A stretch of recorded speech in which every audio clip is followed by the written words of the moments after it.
SuperTalk Mississippi media production.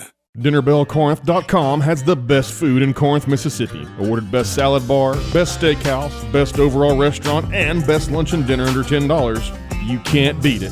For delicious food at affordable prices, order online. Visit DinnerBellCorinth.com. This is Gerard Gibert, and thank you for listening to MidDays here on SuperTalk Mississippi. MidDays with Gerard Gibert is on the air. MidDays with Gerard Gibert is powered by C-Spire. Power your home or business with C-Spire Fiber. To learn more, visit supertalk.fm/C-Spire. C-Spire Fiber powers SuperTalk Mississippi.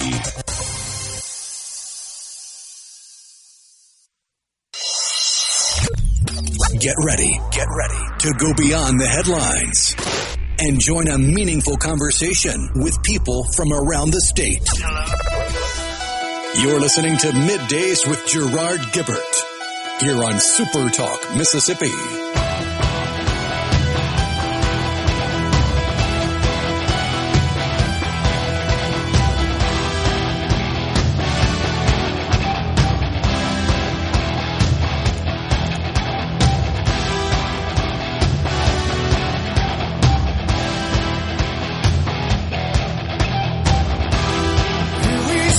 Good morning, everyone, and welcome to Midday SuperTalk Mississippi. I'm your host, Gerard Gibert, along with Rhino in the Element Wealth Studio, guiding you through the middle of your day with facts, fodder, and fine music. It's Election Day. Rhino, what's going on there? We'll be checking in with Secretary of State Michael Watson in the next hour at 11:05 and get an update from all things related to the election today. We'll talk to him about polls open and close, early voting, of course, in the books to see how that went, if he has any numbers, and then also get a sense for what the turnout looks like across the great state of Mississippi. And that's because there are numerous contested elections, special legislative elections today. 8 in the Mississippi State Senate, 2 in the Mississippi House of Representatives. Now, 4 of the 8, I believe we determined yesterday, right, Rhino, are in DeSoto County, Mississippi. That would include Senate Districts 1, 2, 11, and 19. And then Senate District 44, there's one. Senate District 45. 44, by the way, is around the Hattiesburg area. 45 as well. And then we got House District 22. I'm not exactly sure where that is. Rhino, help me out with that. And then Senate Districts, also special legislative elections on the ballot. Senate District 24 and then 26. I know about that one. That is here locally where we are seated at this point. That would be Mayor John Horn's seat that was vacated when he became the mayor, a state senator. House District 22? Yes. Where's that? That's Aberdeen, Houston, and other areas around Highway 8 and 45. Held by the incumbent Republican John Lancaster. That's what my info shows. And he is being opposed by Democrat Justin Crosby. So Aberdeen area, right? The sort of east central, northeast central area of the state. And then Senate District 24. 6 candidates in that one. Where's that, Rhino? I'm not familiar with that one. If I saw the incumbent, I probably would be, but I don't remember exactly where that is. 24. 26, I know, again, is local to where we are, at least here in central Mississippi. Again, that's a good bit of Jackson extends up into southern Madison County as well. So District 24, I see, again, 6 candidates vying for that seat. House District 26 as well. There are 3 candidates in that seat. Now, keep this in mind. Should no candidate achieve a 50% plus one vote margin in these races, we're headed to a runoff. That would be on December the 2nd. Here's the big message as we're just getting more details for you folks. Get out and vote. Get out and vote. You got to have a photo ID. Don't take pictures of the ballot. And it's unlawful to campaign in Mississippi for any candidate within 150 feet of an entrance to the polling place. Finally got it to load. Senate District 24 is LaFleur, Panola, and Tallahatchie counties. Okay. Gotcha. So somewhat of the delta there up into North Mississippi. Yeah, that's an election due to the resignation of Senator Jordan. That sounds right. Yeah. Senator David Jordan. That sounds right. And then where's House District 27? Because there's no incumbent in that one. I'm not sure what happened there. 3 candidates in that one. House District 26. 26 or 27? 26. 26. Mary Frances Deere Moten, Kimberlyn Seals, Otha Williams, candidates in that district. 3 candidates in that district. House District 26. This is, by the way, these are nonpartisan races. Senate District 26, House District 26, Senate District 24, all nonpartisan races to fill a vacated seat. So we got some that are being contested because of redistricting, and then we got these 3 that are being contested to fill vacated seats. So this would be House District 26, vacated.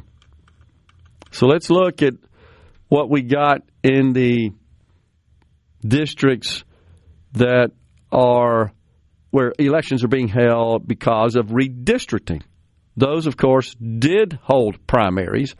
Thus, they are partisan, if you will, in that the candidates on the ballot received the most votes and advanced to today the general election, just as this is the standard process, due to the redistricting that occurred that touched all these districts and caused them to have to go back to the polls and vote again to elect someone to represent those districts.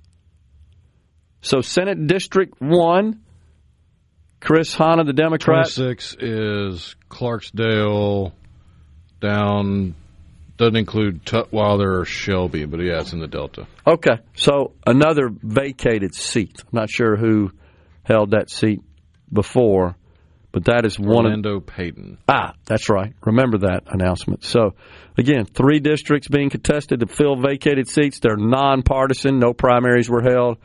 That would be Districts 24, 26, and House District 26. 24, 26, the prior 2 I mentioned, Senate districts. Again, down the list, Senate District 1 in DeSoto County, Chris Hanna, the Democrat, takes on the incumbent Michael McClendon, the Republican. Also in DeSoto County, Republican Charlie Hoots, who won in the primary, will take on Teresa Eisen, the Democrat. That's Senate District 2 in DeSoto County. Also in DeSoto County, Senate District 11, Reginald Jackson, the Democrat, an incumbent,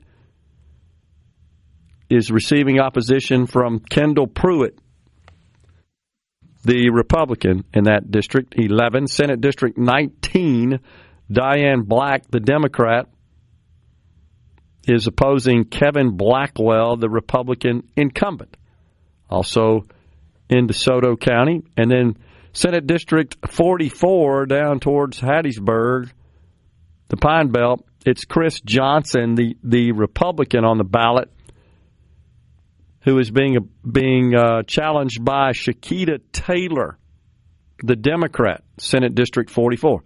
In Senate District 45, also in that area, in the Pine Belt, it's Democrat, I believe, former mayor of Hattiesburg, Johnny Dupree, who's taken on Anna Rush, the Republican candidate, in Senate District 45. House District 22, another one affected by redistricting. Thus, primaries were held, and this is a general election, partisan, if you will. Justin Crosby, the Democrat, taking on the incumbent John Lancaster, the Republican. So, in Senate District 27, again, this is to fill the seat vacated by Senator John Horn, covers Hinds County, the city of Jackson, most of it, and it extends into South Madison County. What we got here? 7 on the ballot. Coleman Boyd, Jermaine Cooley, a Republican, Letitia Johnson, Teresa Kennedy, Kamisha Mumford, James Pittman, Jeffrey Stallworth. I'm not totally sure of the party affiliation, if any, of all the candidates except Jermaine Cooley, I know, is running as a Republican, and I'm pretty sure Letitia Johnson, Kamisha Mumford, James Pittman are all Democrats. Not sure about the other. So, but get out and vote. It's 7-7, right, Rhino, in the state of Mississippi? That's when our polls are open today, and they're open and ready to accept your ballot in those districts. Again, several being contested due to redistricting, and then 3 being contested to fill vacated seats all today. And we'll get to this as well in the program. We got big-time races that everybody's paying attention to in New York City, New Jersey, and Virginia. Coming right back. I said that time may change me, but I can't trace time. This segment of Middays with Gerard Gibert is brought to you by Covington County Hospital in Collins, where your health matters. Come on. Are we going to do this? Middays with Gerard Gibert. Keep rolling. 3, 2, 1. On SuperTalk, Mississippi.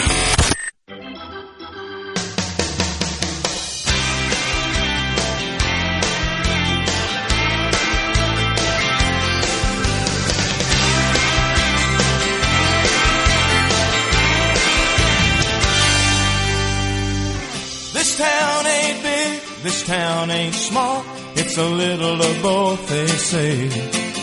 Our ball club may be minor league, but at least it's Triple A. We sit below the Marlboro Man, above the right field wall. We do the wave on. We're back with you in the Element Wealth studio. We got Secretary of State Michael Watson coming on at 11:05 to give us an Election Day update.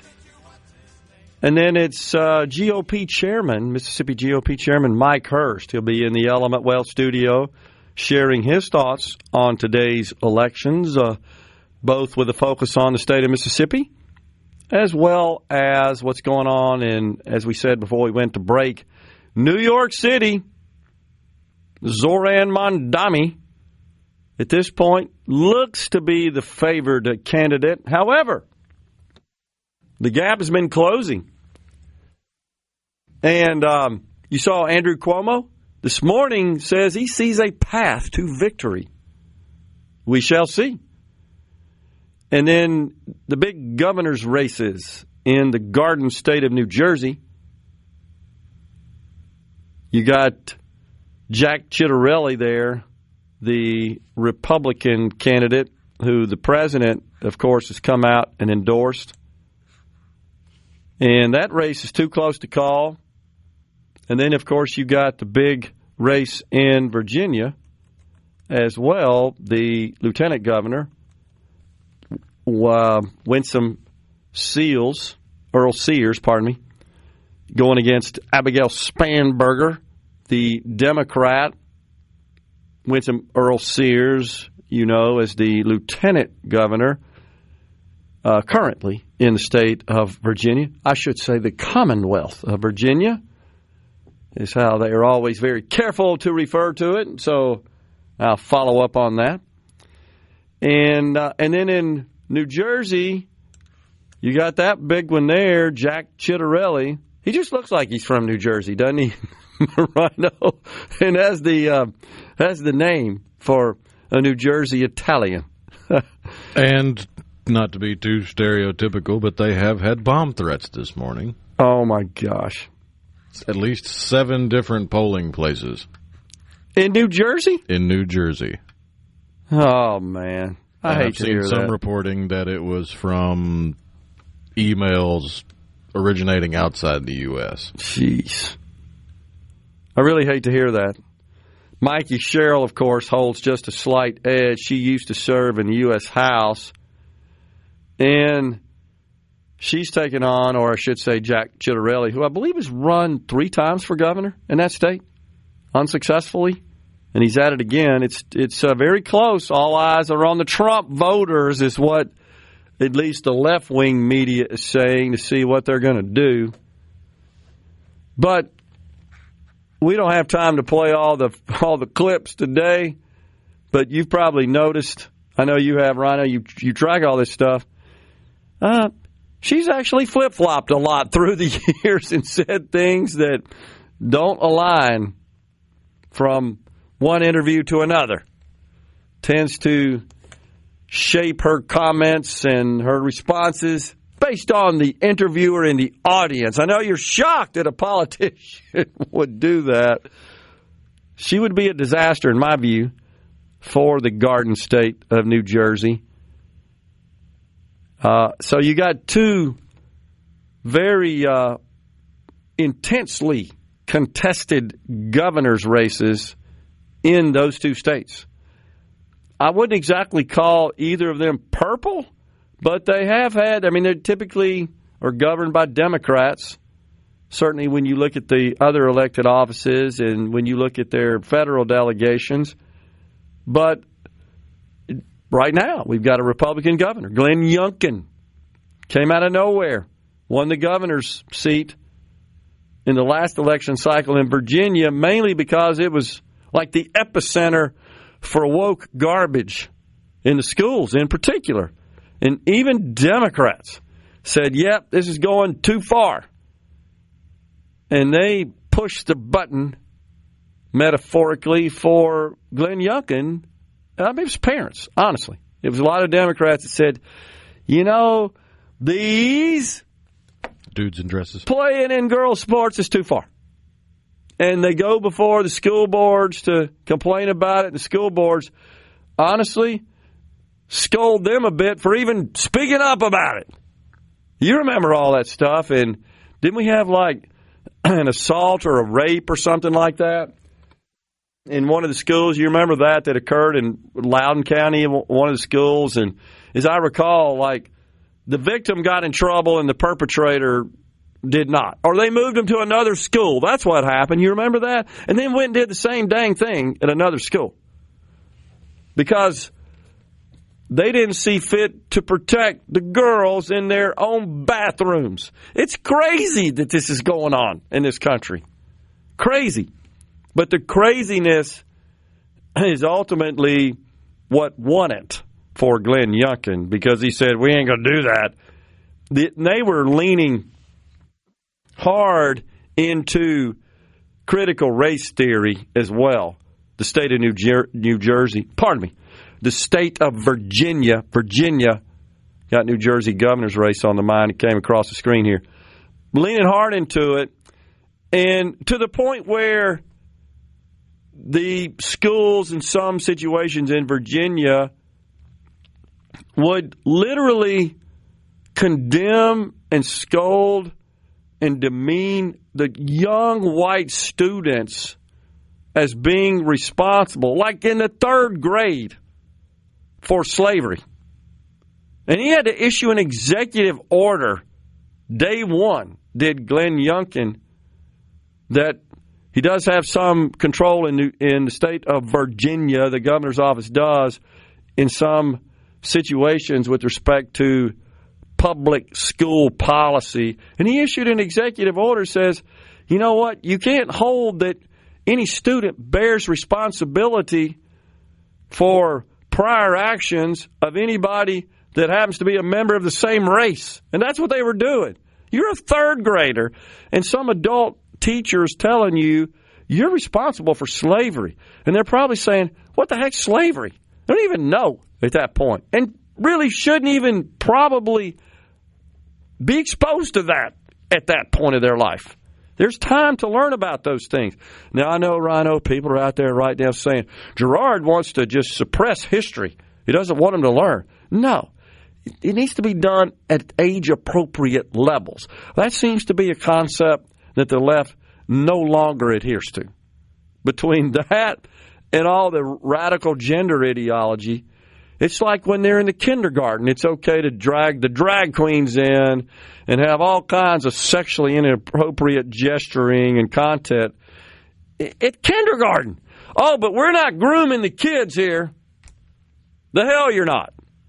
So I know I'm on a rant here about that, but that's what got Glenn Youngkin in the governor's mansion in Virginia, which was a departure from their history. And now that's kind of died down, which is a good thing. However, you know, Rhino, I'm feeling like it's died down as far as holding it up as a trophy and boasting and bragging about it.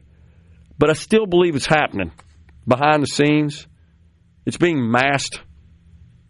It's being hidden from the public.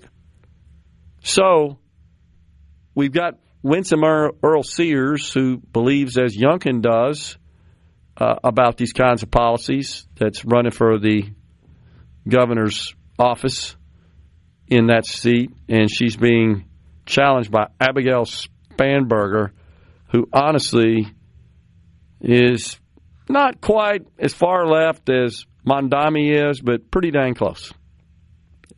And then, of course, you got the New Jersey race, Chitterelli and Mikey Sherrill, who just, I can't tell you the number of clips I've seen of her recently that where there's just conflicts in the information she conveyed.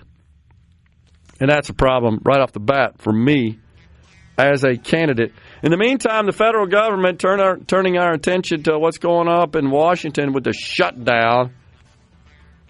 Let's see, are we officially at day 35, right?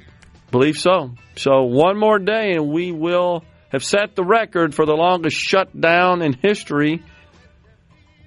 I'm feeling like the Democrats are going to get on board and open up the government after the elections today. It's just a hunch I have. No particular driving reasons, just a hunch. And the federal government under this president, the Trump administration, has indicated they will fund half of SNAP benefits for the month of November. I actually think that was a good move, the way they handled that. Redbone breaking us out of this segment, coming right back. From the Sea Middays with Gerard Gibert. What? This is so awesome. On SuperTalk, Mississippi.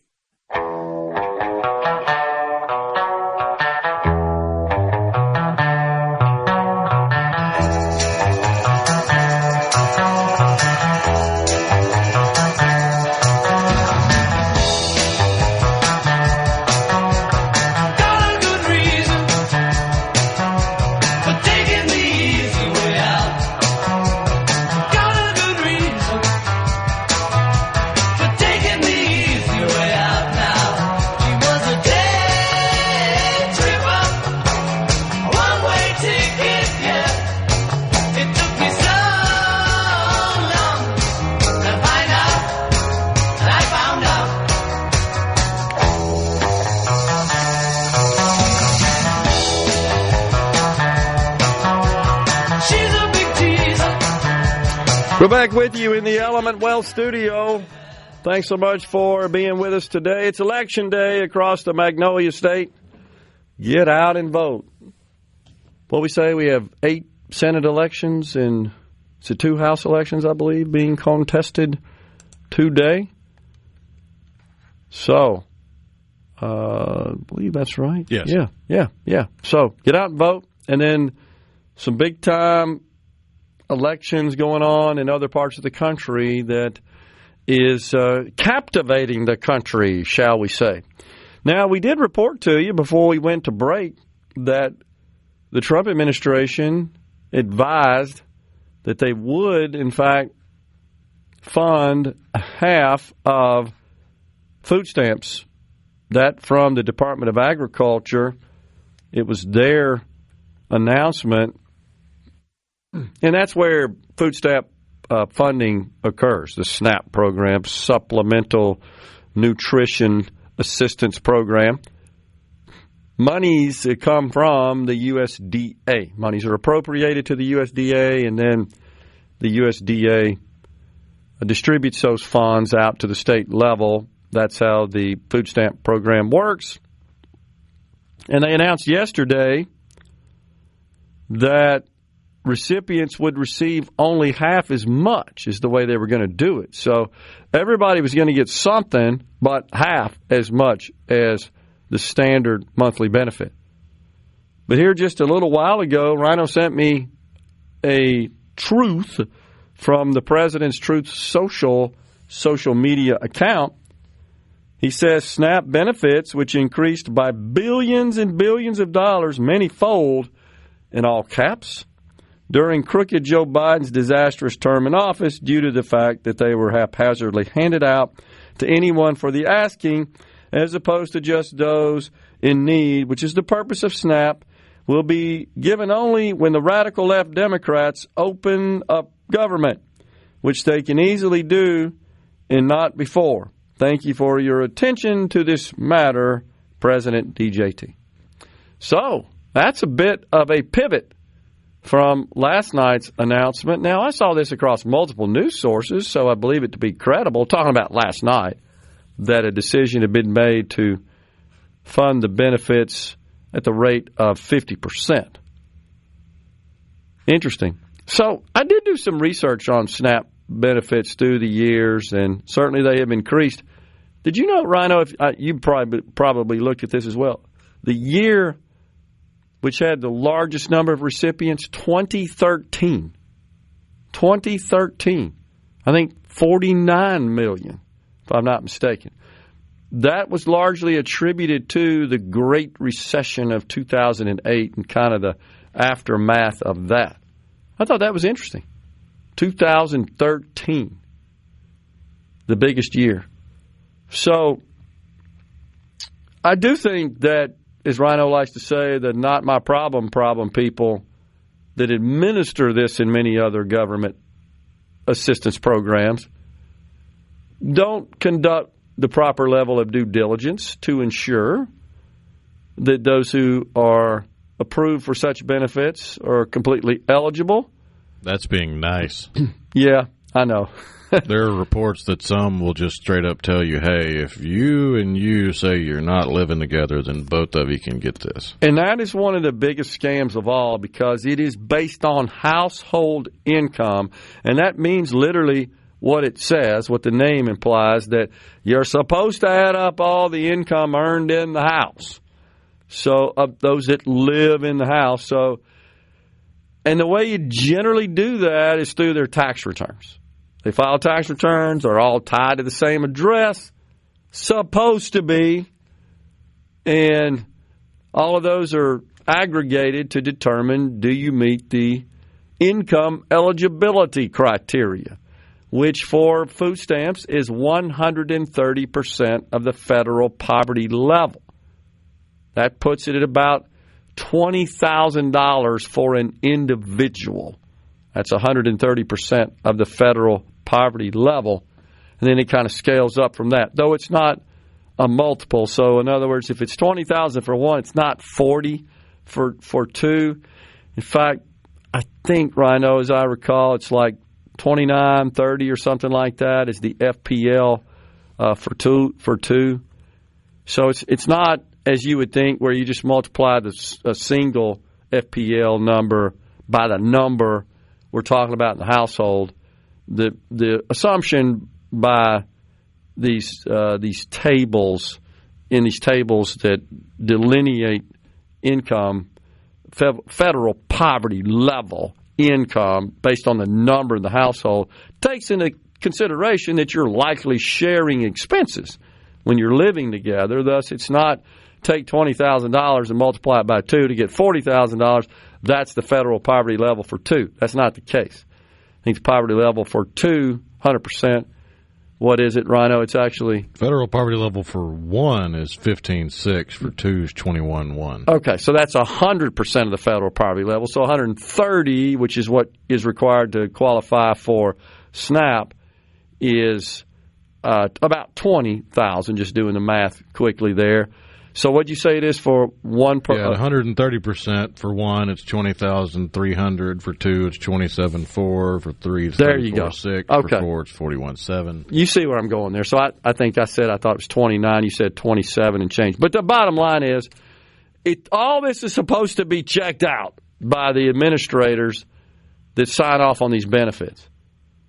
And honestly, short of going to the house and sitting in a car incognito and observing who really lives in the house, you don't know. You're taking their word for it, as you pointed out, except in as much as the addresses they include on their tax returns. And you can't rely on that. You can't. But that's what the data they're supposed to use to determine are you eligible. So that's one of the chief ways the program is scammed, is defrauded. And then another way, as you know, is these benefits come in the form of a card that you present at the grocery store. And only certain items are eligible. In fact, that actually works. The system won't let you pay for stuff that is not eligible for food stamps. You present that card to pay the bill. And at a reputable place of business. And this would be the actual food seller, the grocery store. For the most part, the major grocery stores, all that's fine. The scam comes in, and this is the hardest thing always to break up, to identify when it comes to any sort of misuse of funds, whether it's embezzlement or kiting or lapping or all the other various schemes, and that's collusion. Collusion is the most difficult thing to uncover, to discover, to identify. And so how does that work? The person holding the food stamp card has a relationship, ostensibly, with the clerk in the store and buys legitimate goods, grocery items, eligible for SNAP on the card, and then they turn around and credit it, and they give them cash. There's a way to do that. That's not how they're selling them.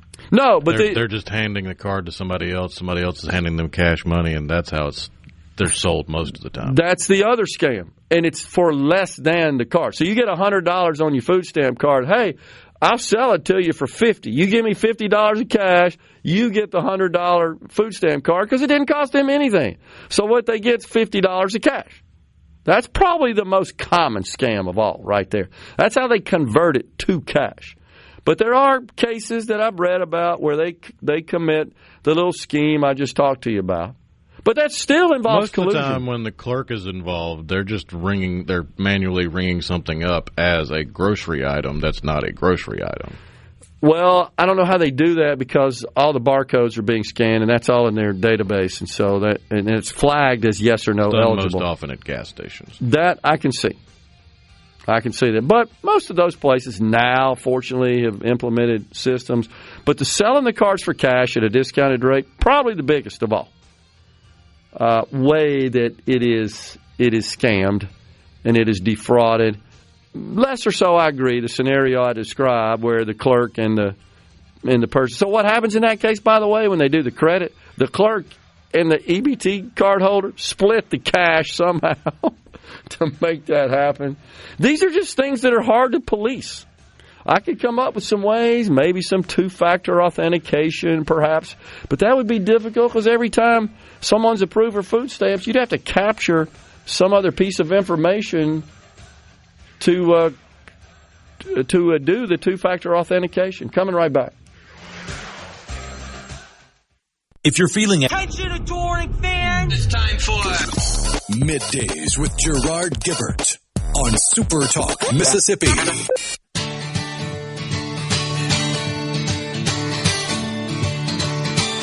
Listen, hold on.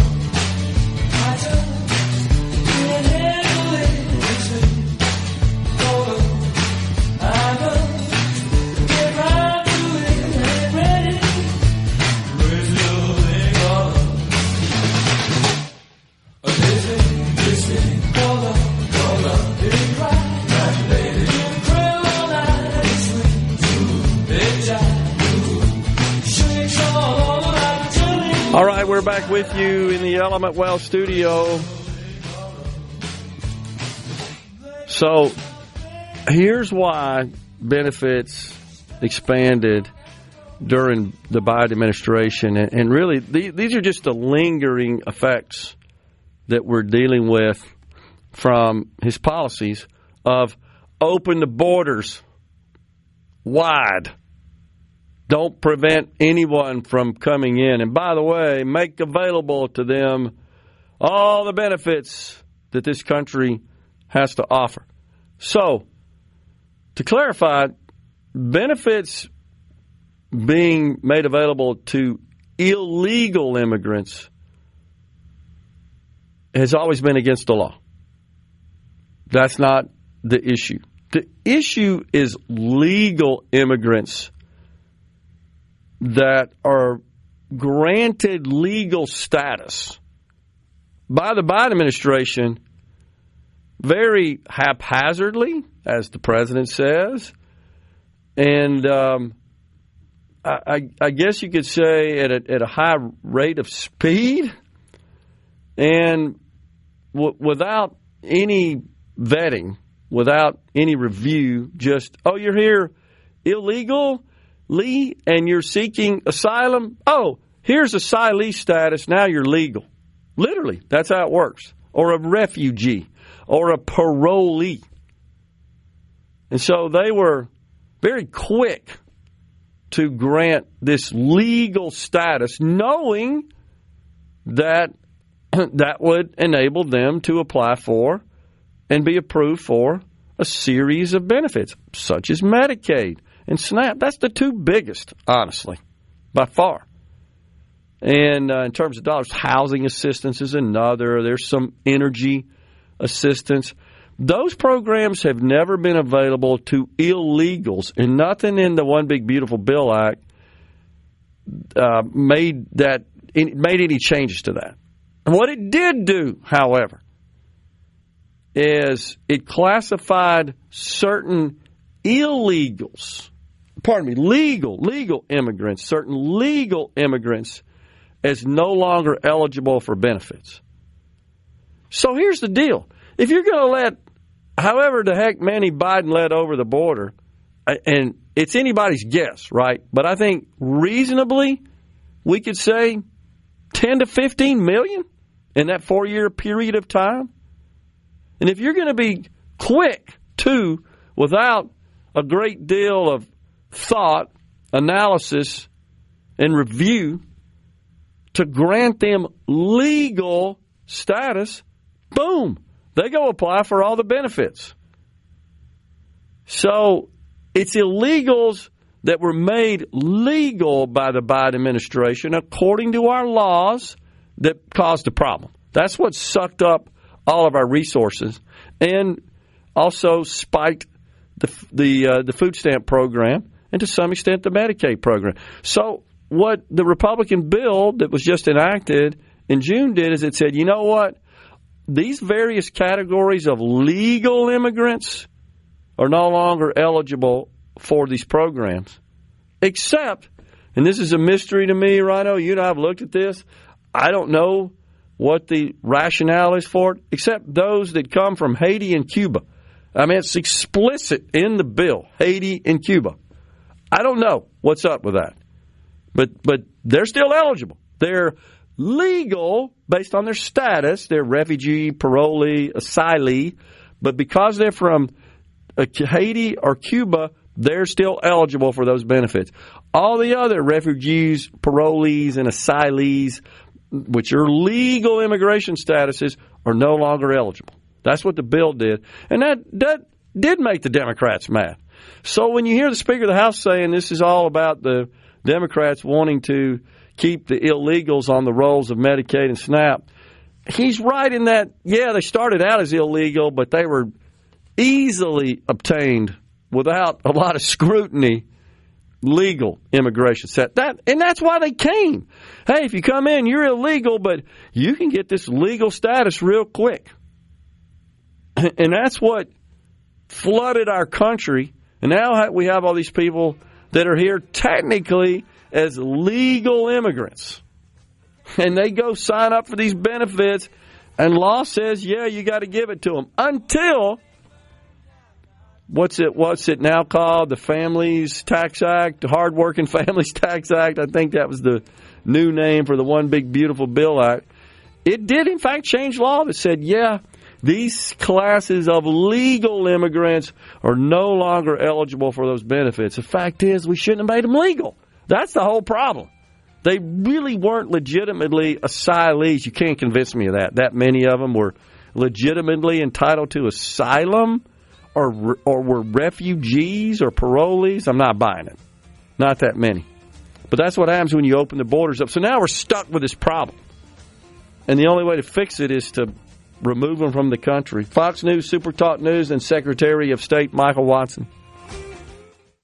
Of Middays with Gerard Gibert is brought to you by the Mississippi Business Journal. Visit msbusinessjournal.com. Scott Coopwood, publisher and president. Get ready to go beyond the headlines and join a meaningful conversation with people from around the state. You're listening to Middays with Gerard Gibert here on SuperTalk Mississippi.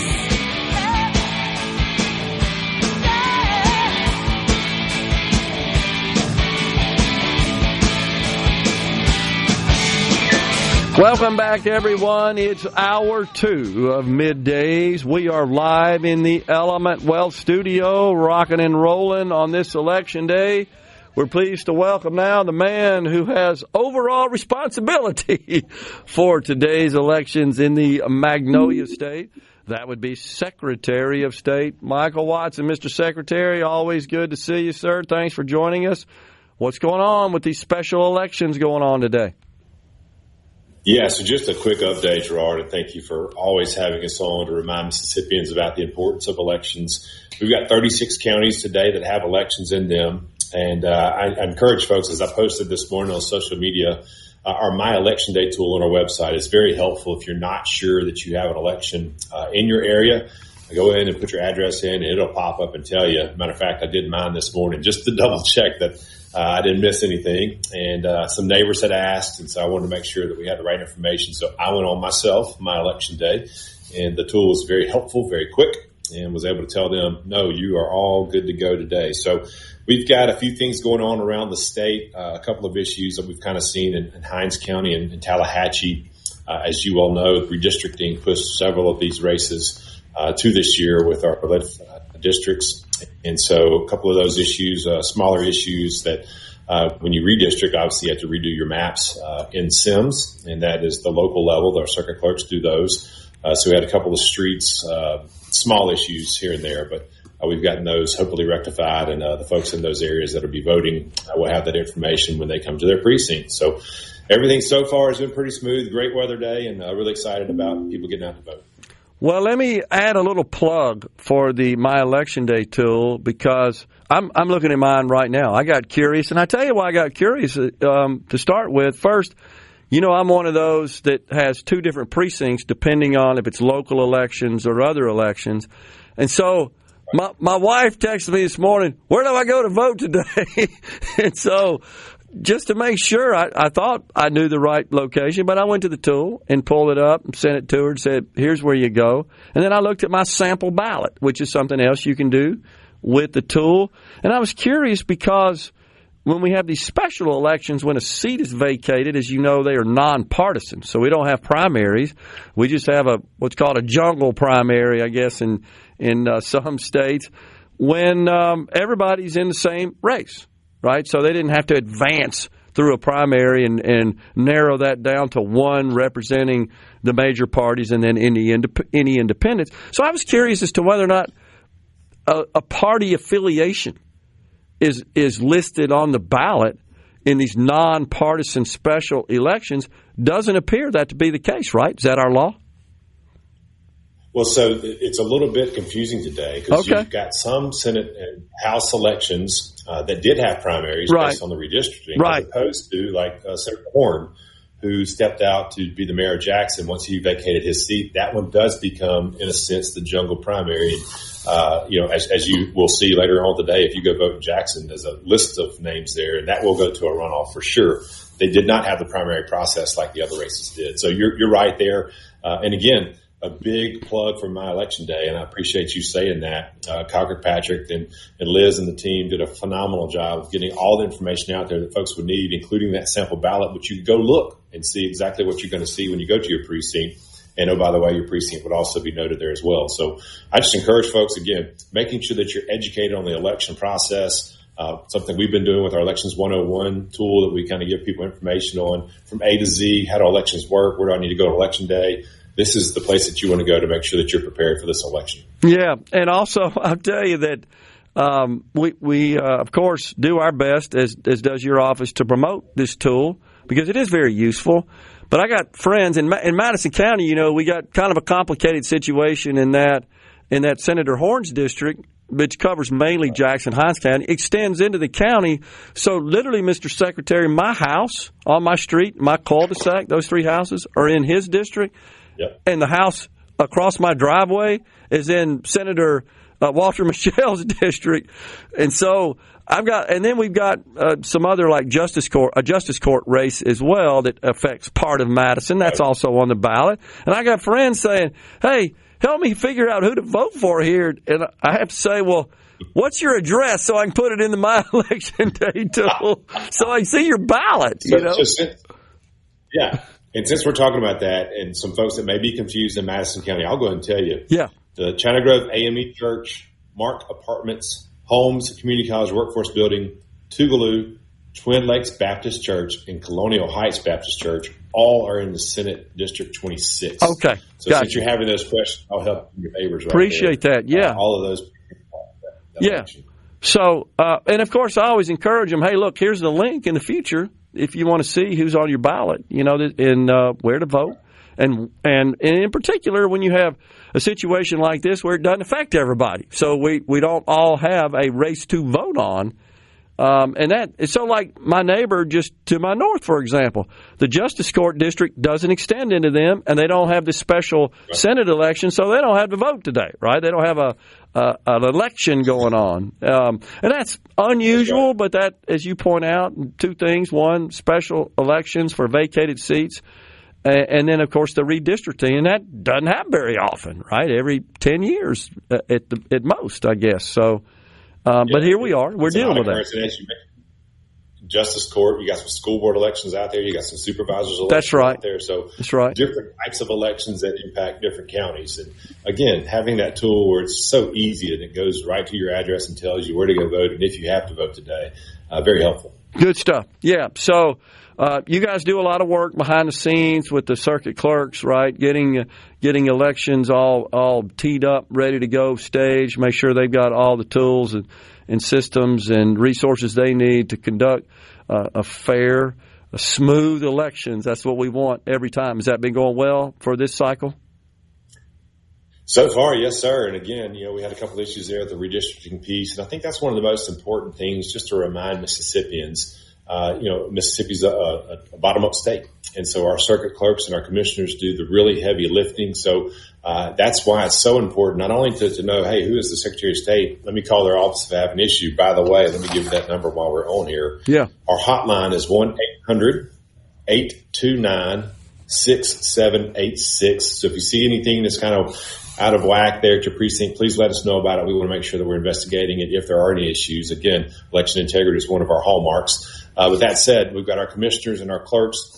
So the different duties that they have, we want to make sure that we support them and encourage them and help them get the training that they need. So just a great team effort here. And God bless our poll workers. We could not do it without them. And I'm not sure if you're at Hobnob the other day, but I mentioned to the business community there, clearly our businesses want free and fair elections. They want good government. To have that, you've got to have poll workers. So we really encourage our business community, hey, what are you doing out there to encourage your younger employees to get involved in the elections process? And by the way, having a poll worker would be great. So all of our businesses need to listen to that and make sure that they're pushing their folks to get involved in that civic duty. Yeah, absolutely. All right, so 7 to 7, right? Those are the poll hours today, and you've got to come prepared. 7 to 7. Right, with your photo ID, right? Now, so That's exactly right. Help us out with this, Mr. Secretary. If someone shows up and they present their photo ID and the poll workers there don't find them in the database, and maybe that's due to some error, some mistake, some oversight, what's the process? Yeah, great question. And we saw a lot this year with our new procedures that we put into place and new tools that we're using to make sure we're cleaning our voter rolls. So there will be from time to time some errors that may happen and someone may be put on the inactive list. Yeah. If that's the case and you don't show up, you will be allowed to vote by affidavit ballot. We then go and make sure, that no errors or if there was an error, obviously your vote will be counted. But that's the key to remember there. Just because your name may not be on the list, it may have been pushed to inactive because of some of the new tools we're putting in place, you still get a chance to vote. And if you are properly registered and you are wrongfully moved to inactive status, your vote will count. Gotcha. I think that's very key and very important because people hear this word purge, Gerard, and they're like, oh, my gosh, they threw me out in space. That's not correct. You're still on the list, and it's a process. And once you start the process, you'll be moved to the inactive list. But even then, again, if you were moved wrongfully to the inactive list, you can still vote by affidavit ballot. What are you hearing with respect to turnout today? Any reports have you received from the field? I've heard a few folks call in and text in telling me, hey, it's really smooth out here. Hadn't really heard much on the turnout piece. We've got some folks out in the field. Many times we'll get requests from different types of issues going on in certain counties or certain cities. So we've got some folks out in the field today making sure that we're watching I think that's, again, the important piece. We don't just talk about election integrity. We actually play an active role in that by going to the precincts, making sure the law is being followed. And I love it, Gerard, because when people see us in town, they're like, oh, look out. Secretary of State's office is here. So just make sure we follow the law. Yeah, absolutely. That's going well. And again, hopefully the turnout will be good today because of the great weather. That sounds good. We got about 15 seconds. Quick question. You show up, you don't have a photo ID. What happens? You get a chance to vote by affidavit ballot. You have to come in within 5 days to show your ID. And it will. Glad I asked that. I didn't know that. So you won't be turned away. You just got to come back and prove you're who you are. Makes sense. Good point. Appreciate it, Mr. Secretary. Thanks for joining us. Yes, sir. Coming right back. Yeah, man. Find your family getaway just down the road. Come on. Middays with Gerard Gibert. All right, we are back on SuperTalk, Mississippi.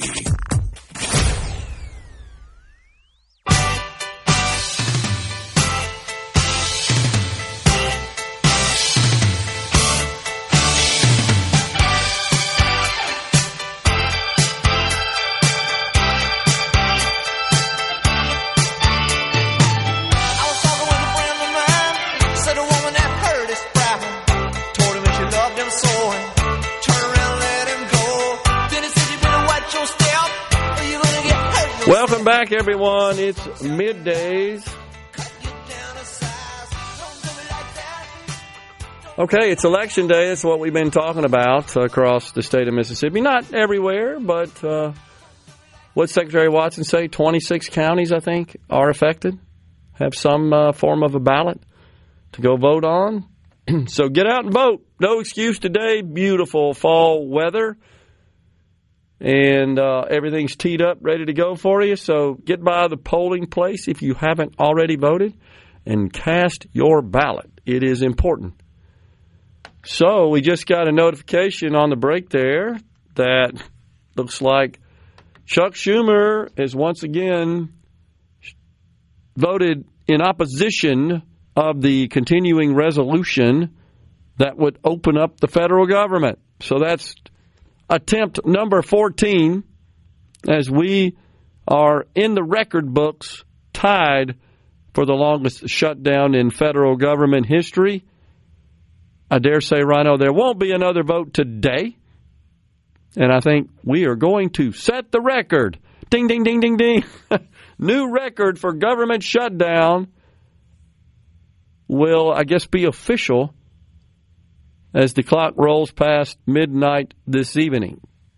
Day 36 of the old shutdown. The markets right now, to pass that on to you, all in the red. The Dow down 243 points. The NASDAQ really taking it on the chin, down 383 points. They've had great run-ups, though, in the last few weeks. Palantir a big technology company, announced their results yesterday. And though they did quite well, exceeded expectations for the quarter, they seem to be a little hesitant to offer full-year guidance. I mean, this is the kind of stuff investors key on, right?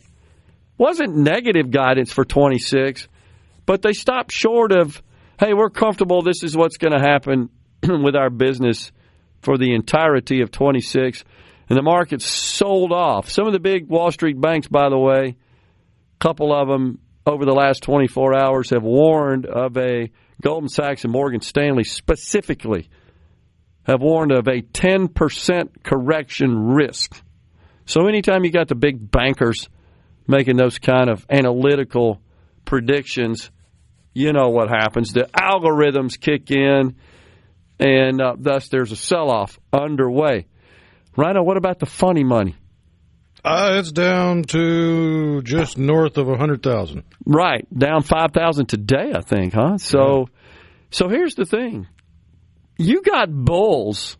You've seen this. You got some bulls, meaning they're very optimistic about the trajectory of Bitcoin, and they're saying, oh, yeah, 200,000 by the end of the year. There are some out there that say infinite, literally infinite. Here's what I think. That line of support, I think, is pretty significant. I haven't looked at it. I'm just guessing at 100,000.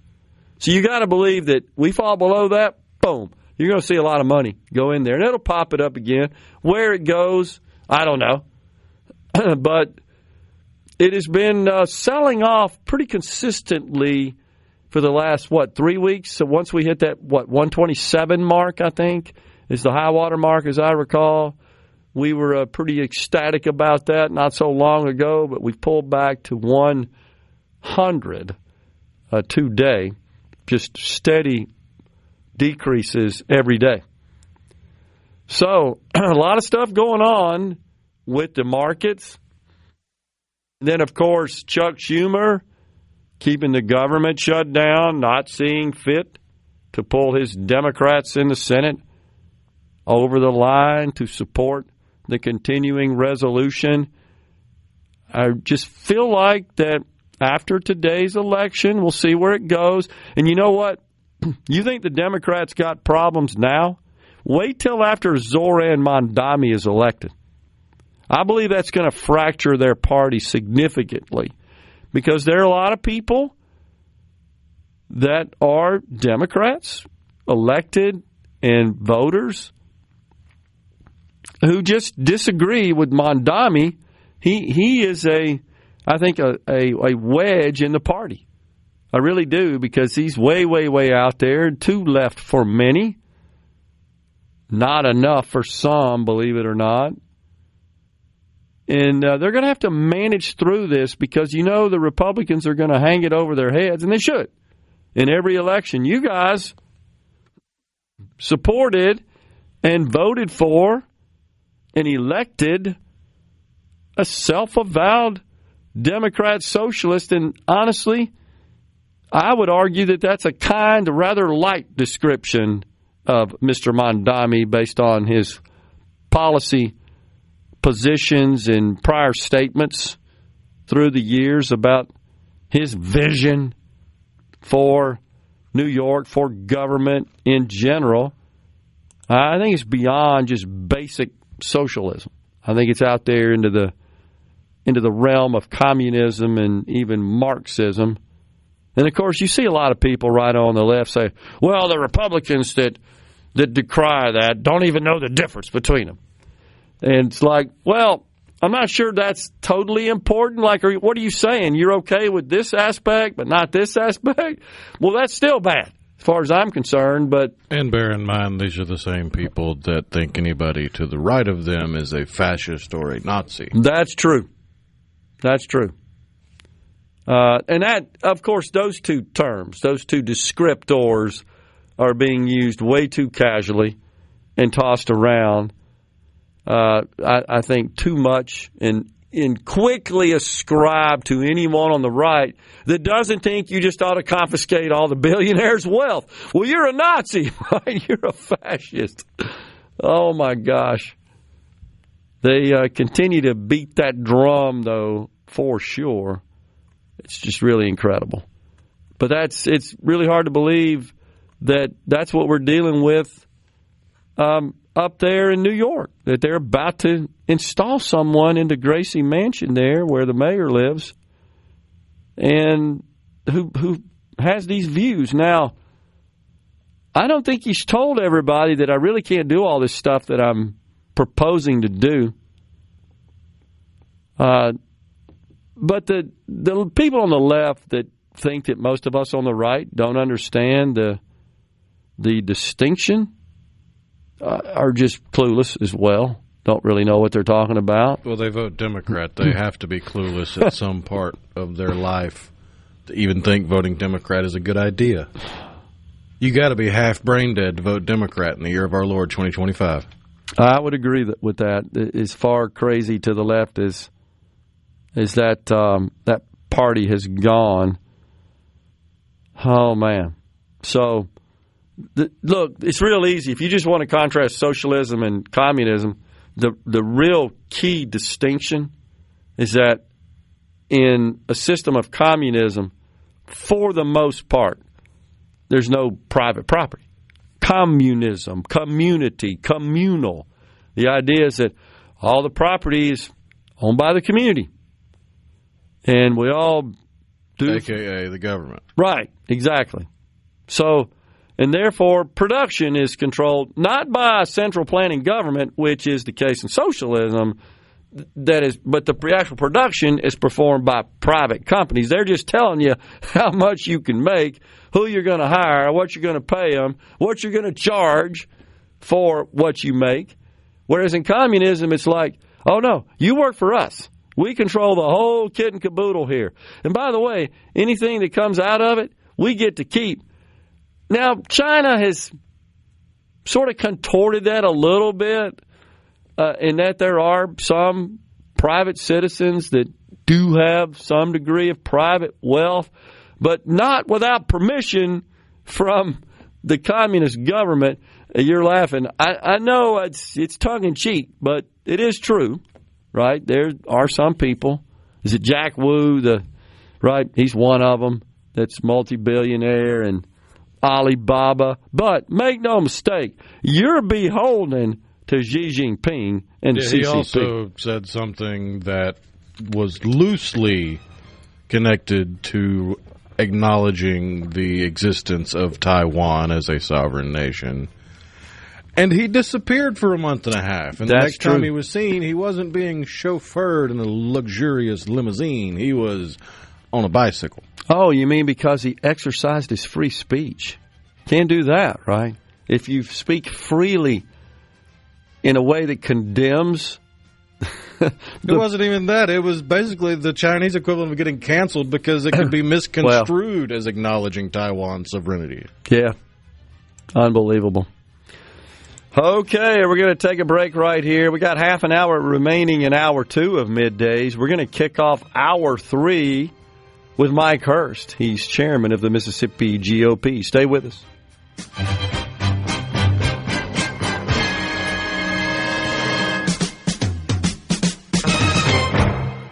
From the Zebra. And now, the talk that keeps Mississippi talking. Now, on to the real part. Dynamite! On SuperTalk, Mississippi.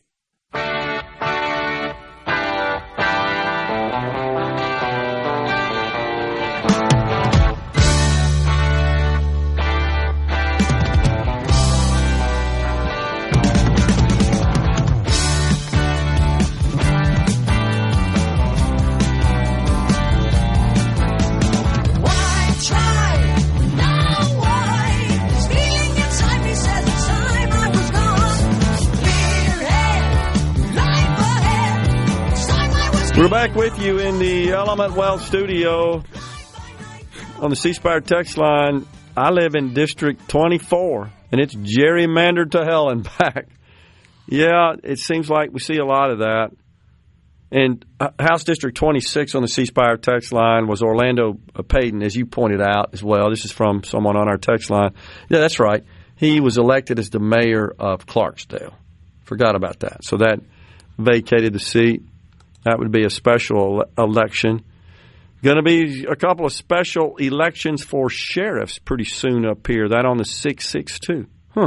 Yeah, I guess that would be because of the drug matter, the drug operation that many members of law enforcement sadly were involved in. I guess await more news about that at this point. That's all we know, right? Some 14. I've heard through the rumor mill to expect more. Don't know anything other than that. And I guess all we know at this point is that the DOJ, the FBI, heavily involved. You know, this had to be under their investigative eye for some time to finally conclude, yeah, we got enough here to rip the Band-Aid off. So they did that, announced it last Thursday, I believe. And so we await more information concerning that. But I hear you. Gary in the Berg says, new Senate District 45 has Anna Rush versus Democrat Johnny Dupree. Be a hard one to win, but Anna has run a good campaign. NAAC and a black women's group has been sending out lots of flyers here. That's from Gary, who says, I will be voting. So I also caught wind, I sent it to Rhino, of an individual, the individual that's running as a Democrat there, Johnny Dupree, and it indicates that he's made a career of running for office. He's been rejected by voters for municipal, state, and federal office. In 2011, ran for governor. Lost that election. 2017 for mayor was defeated. 2019 Secretary of State defeated. 2022 ran for Congress and was defeated. So he's running again. Was he not the mayor at one time though of Hattiesburg? Rhino? I thought he did win one election for mayor. And yeah, he was mayor from 2001 to 2017. Okay, and so according to this, when he ran for mayor again for re-election, he was defeated.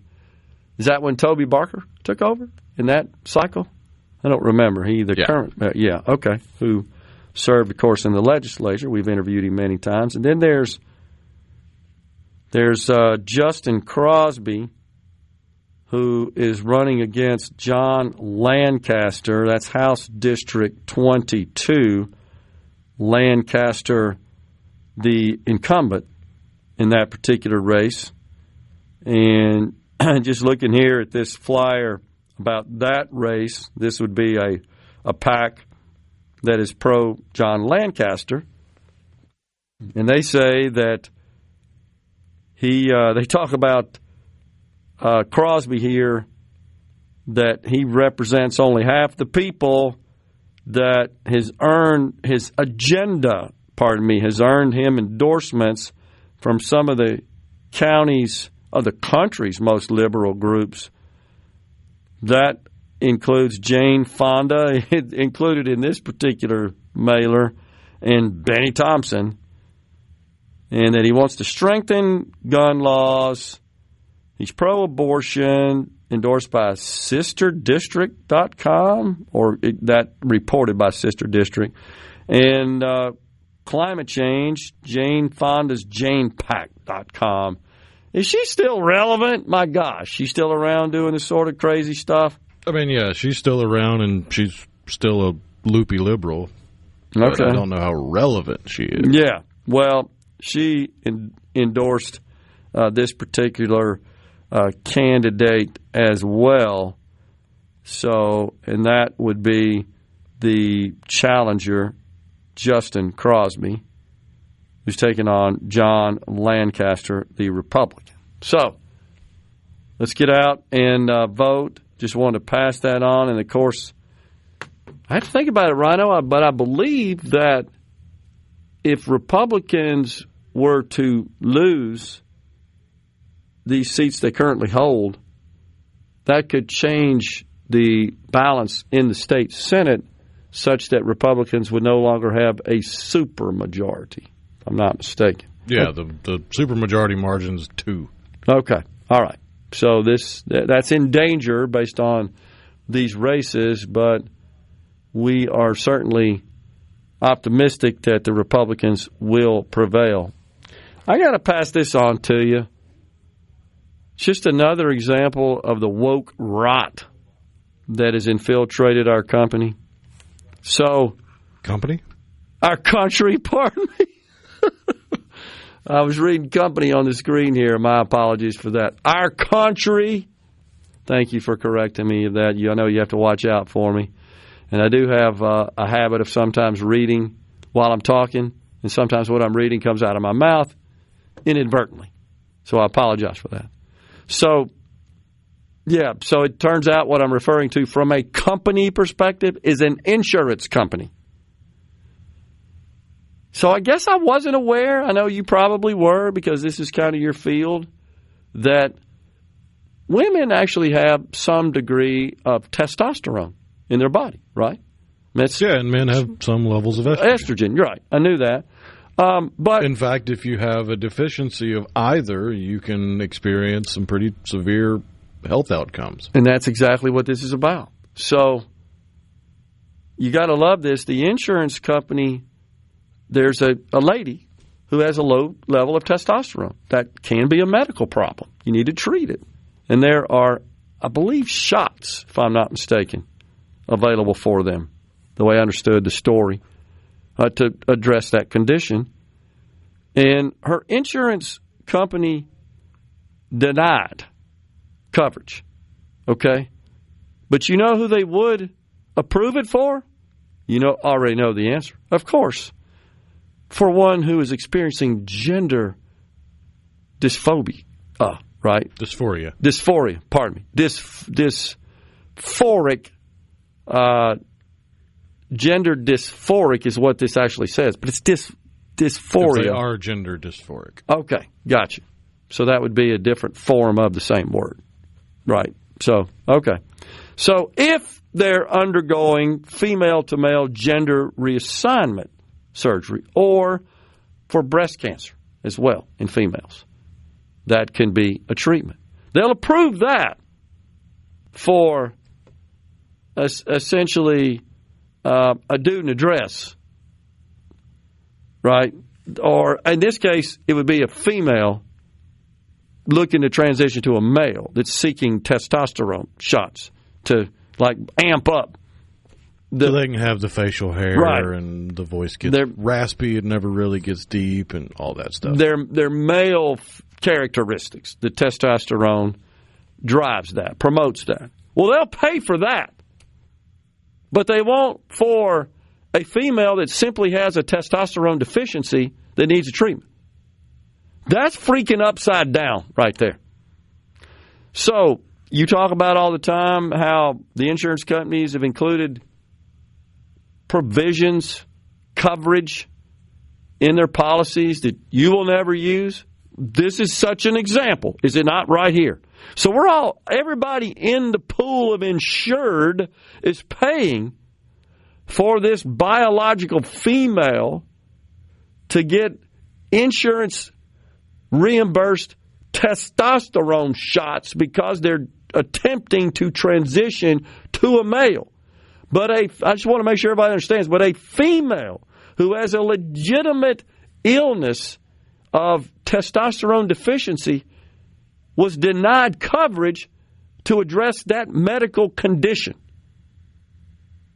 Not trying to transition to a male, just fix this low testosterone problem, because as you point out, just like we males have to have some degree of estrogen in our body, that doesn't make us female. But if you pump a lot of it in, these people say, oh, yeah, we can turn you into the other sex. This is crazy. Unbelievable. This is just wrong, upside down, but that's where we are in this country. So you got two problems. One is we're not helping a person who legitimately needs help, but we're helping a person who's messed up in the brain that needs mental health treatment, and we're paying for it. And I'm not talking about tax money. I'm talking about that's included in your premiums when you are buying commercial coverage, when they're covering that kind of crap. which, by the way, is for the most part regulated at the state level once you've ensured that the policies cover the basic federal minimum essential coverage. And the states can kind of manipulate that and amend that a bit. That's crazy. We're coming right back. Poly up a Middays with Gerard Gibert. It is on SuperTalk, Mississippi.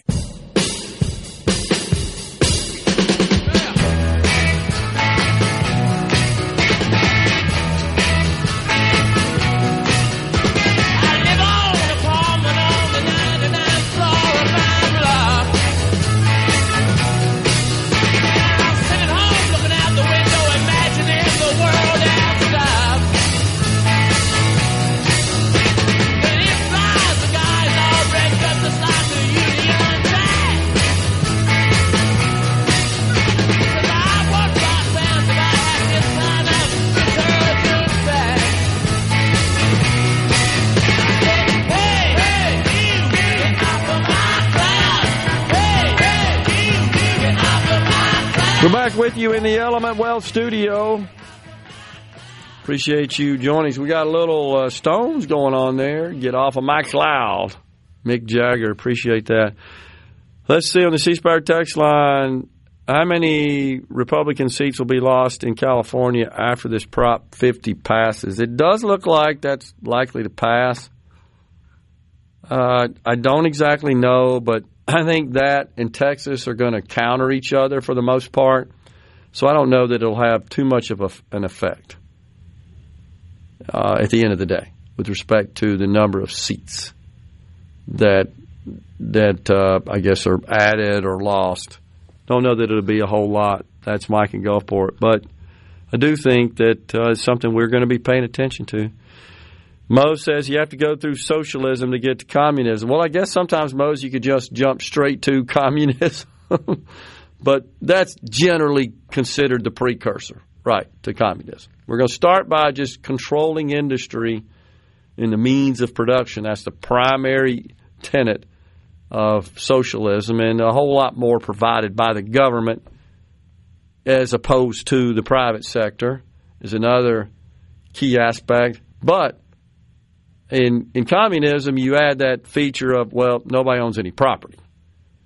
So typically you're right. But there's still central control of the means of production, but you're literally controlling the means of production by government-owned assets. Whereas in socialism, you're more controlling it by privately owned assets and adding some programs that essentially replace the public or the private sector altogether. Do you suppose the president will offer any words of comfort to the grieving Cheney family? I don't know. You probably know by now, former Vice President Dick Cheney did pass away overnight. I think I saw where George H.W. Bush is scheduled to deliver the eulogy, the remarks, as you would expect, former president. I thought it was W.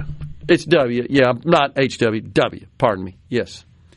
So, yeah, I think that makes sense that he would be responsible for that. Yeah, because H.W. is passed. Dead. Yeah, right. So they may actually have the same name, right? But we refer to H.W. as H.W. and W as W. Not sure. Something to look at. Let's see here on the C Spire text line. What can be done to stop our government, Republican or Democrat president, from allowing the flow of illegal aliens into this country just like what happened? That needs to be addressed immediately before it happens again. One more term like that happens with Biden and we're finished. That can never be allowed to happen again.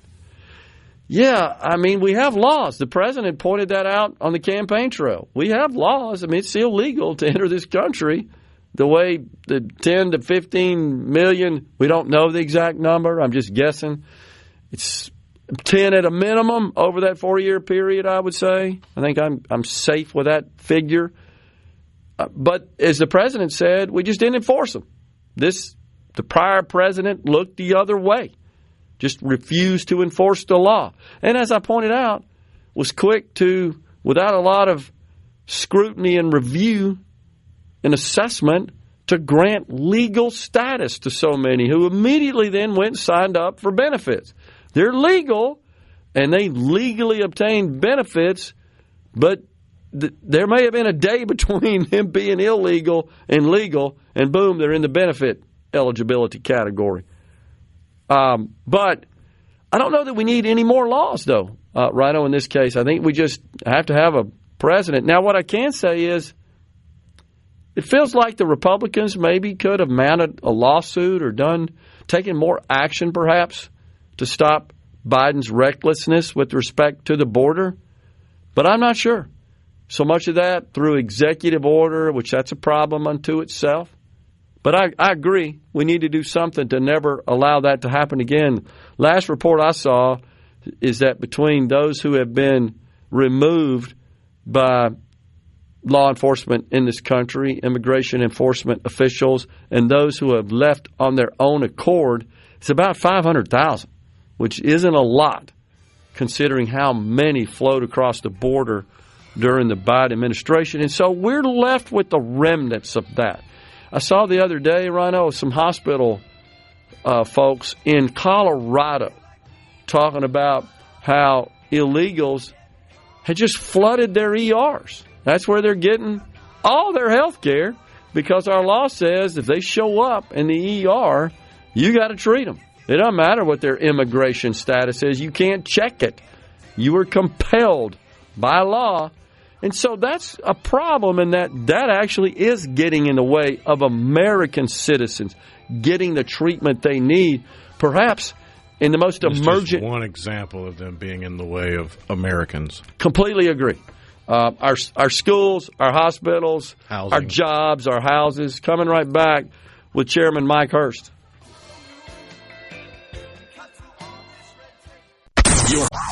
And now, another hour of the talk that keeps Mississippi talking. Middays with Gerard Gibert. Begin your transition now. Now on SuperTalk Mississippi.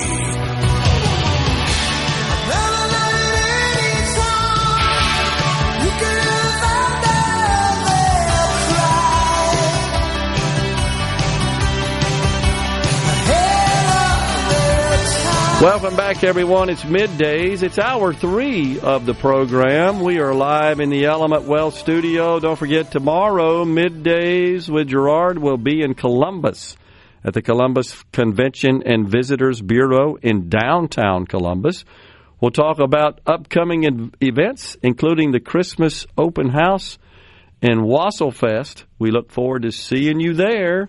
That's Columbus tomorrow. That's where I'm headed, Rhino, for the show, Middays, at the Columbus Convention and Visitors Bureau. Always a good time. Good folks up there. The C Spire text line, 601-879-4395. It's our pleasure to welcome now the chairman of the Mississippi Republican Party, Mr. Mike Hurst. Mr. Chairman, good to see you. Thanks for coming in on this election day. Good morning, Gerard. Thanks for having me. It's important we get to the polls to vote today. We got 8 Senate elections, 2 House elections. We just talked to Secretary of State Michael Watson to thus far, everything going smooth. And we were delineating between the special elections due to 3 of those, 2 Senate, 1 House, due to seats being vacated. And then we've got 6, I believe, Senate elections, if I'm not mistaken, that are due to redistricting. That's right. 4 of those in DeSoto County, a couple around the Hattiesburg area. So what are your expectations? Well, I'm excited. We've been talking with a lot of folks on the ground. Voter turnout appears to be low, as we would expect in a special election, but it seems like the excitement on the ground are the Republicans. It seems like the folks are really pouring out. And I think part of that is because what we've seen over the last few weeks is the Democrats nationally have thrown a lot of money into Mississippi. They are literally national Democrats. What I call now the Socialist Party is really trying to buy races. They're trying to buy seats in Mississippi. We see it up in DeSoto County. We see it throughout the state. But what we see in Mississippi also is you can't buy Mississippians, right? I mean, they know that conservative policies are what benefits them, what makes our state better. And so at the end of the day, I think the Republicans will come out on top when we count the votes tonight. Well, certainly to your point, Mr. Chairman, you got involved in this. Too long ago, we had the big mayor's race in Gulfport. they tried their best to buy that one. Of course, fortunately, Mayor Hugh Keating prevailed.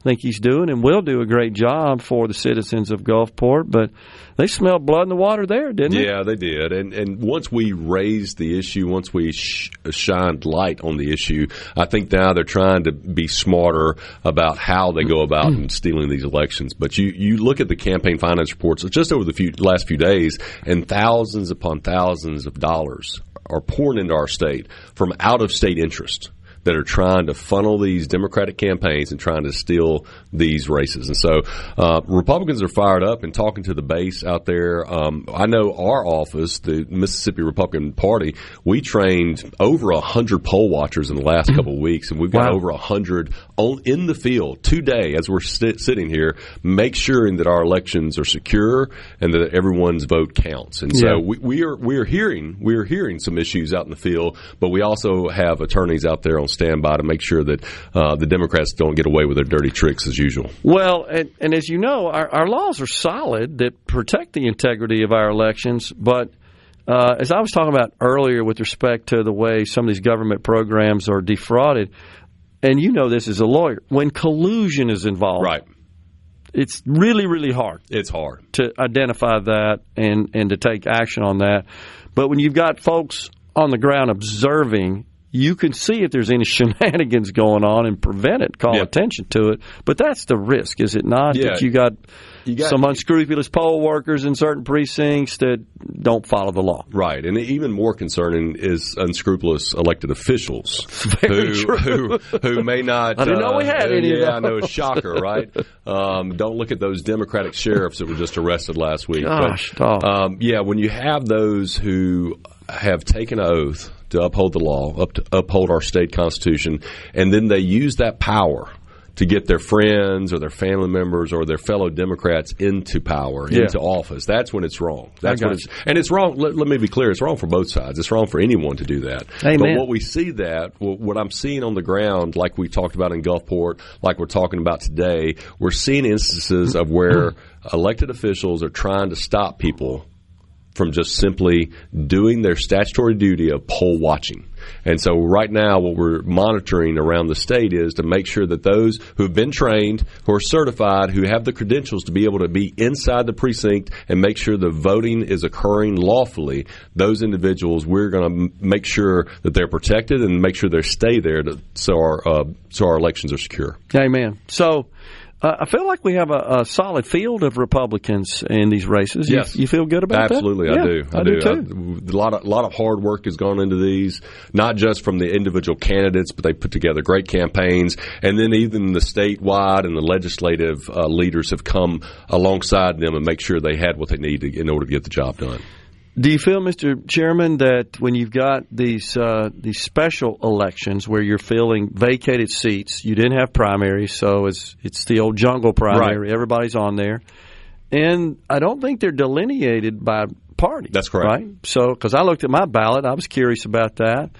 That doesn't happen very often in our state where you have that situation. I happen to live in former Senator Horn's district, now the mayor of Jackson, so there's 7, I believe, in that race. Jermaine Cooley, the Republican, who seems like he'd be just a perfect fit, in my view.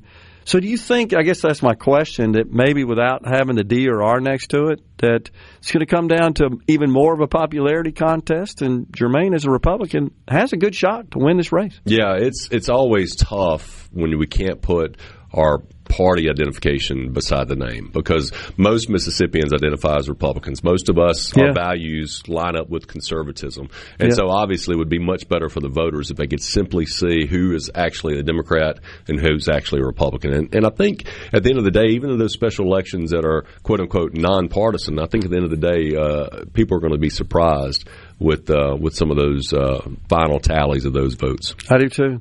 It's important that we retain our supermajority, absolutely, in the Senate, the state Senate. There are some situations where that does come into play, right? For sure. And it's important from legislative perspective. So, but I feel good about that. I think it's a good day. You guys have done well in developing a good slate of candidates. Of course, you got some incumbents that you already knew, right, that are running. and they all appear to be in good shape. I texted all of them last night just with well wishes, and they all seem to feel pretty good, which they should. Yeah, absolutely. And I will give credit where credit's due. Our executive director at the party, Rance Bilbo, has done an incredible job out there recruiting candidates, lining up candidates, making sure they have all the resources that we have available at the party to these candidates so that we can get them elected. Yeah, absolutely. So we shall certainly see. Let's talk pivot a bit to the national scene. We have some big-time races going on there with New York City, population of 8 million, has got a very contentious mayor's race. I don't know that I ever imagined that we'd see someone who proudly ascribes themselves as a Democrat socialist that seems to be poised to win that seat, win the mayor's office. It's even scarier than that. You see the entire I see this race in New York City as the culmination of years and years of the socialist wing of the Democratic Party taking over. Yeah. They have finally taken over. This is the Bernie Sanders, Mondami Democratic Party now. Because not only are those the two leaders of the party now, but now you have all the other leaders, like the House Minority Leader, Hakeem Jeffries, endorsing him. Yes, you have all these national Democratic leaders, whether it's the governor of New York, others, who are saying, this is our party, this is our candidate, this is who we are. And I can't imagine anything more opposite of Americanism and what this country stands for than socialism and everything that Mondami stands for. So it's a heartbreaking day for New York City if it comes to fruition like the polls seem to indicate it may. But at the end of the day, again, it continues to show the slide of the Democratic Party. Whereas, back in the good old Ronald Reagan, Tip O'Neill days, we fought, people fought Democrats, Republicans, but they also had a beer together. They also agreed on things. Those days are over. Sadly. Man, they are. They are absolutely over, especially when you have a party who now espouses taking things from one group of people and giving it to another group of people, government being bigger, taxes being higher, freedom being less. I mean, this is just not the way that we founded this country. Unbelievable.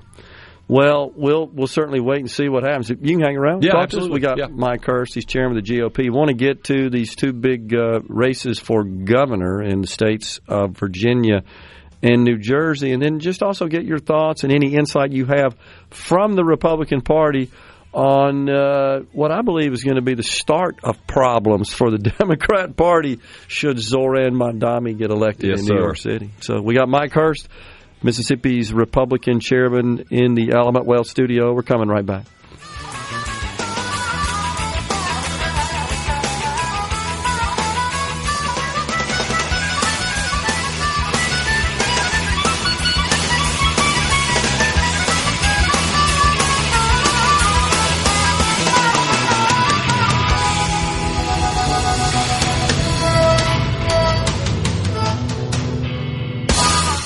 If you're about to... You know what that means. Middays with Gerard Gibert. We'll do it live. On SuperTalk, Mississippi.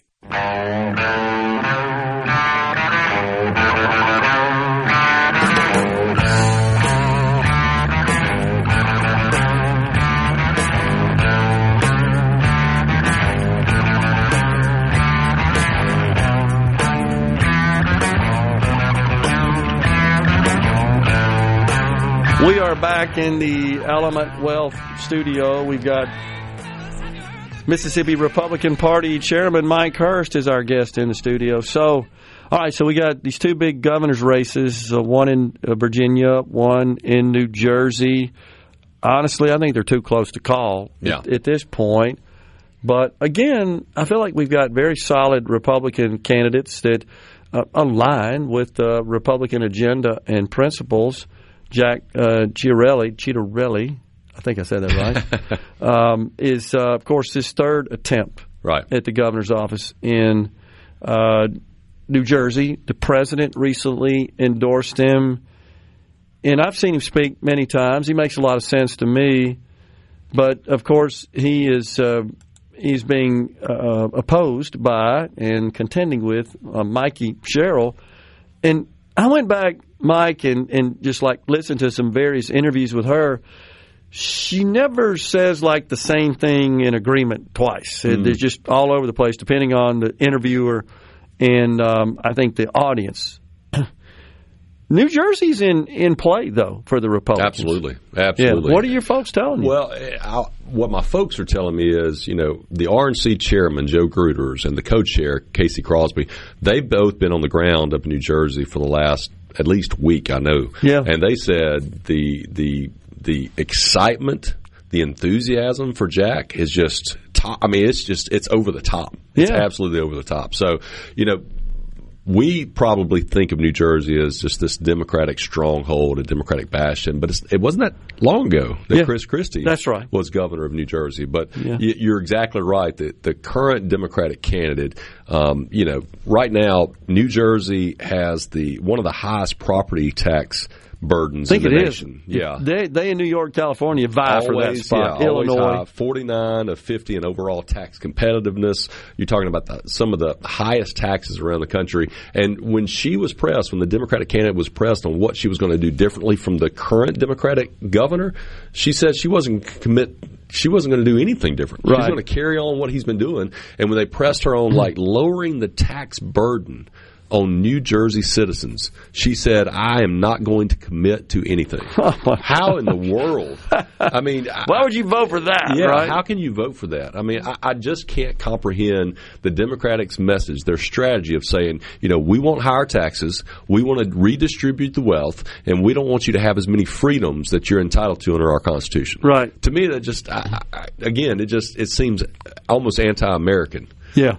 I totally agree. So, I was thinking when I was working up there back in the 90s, Christine Todd Whitman was actually a very good governor, Republican governor. Yep. So it's not out of the question that they could elect a Republican, as you point out here.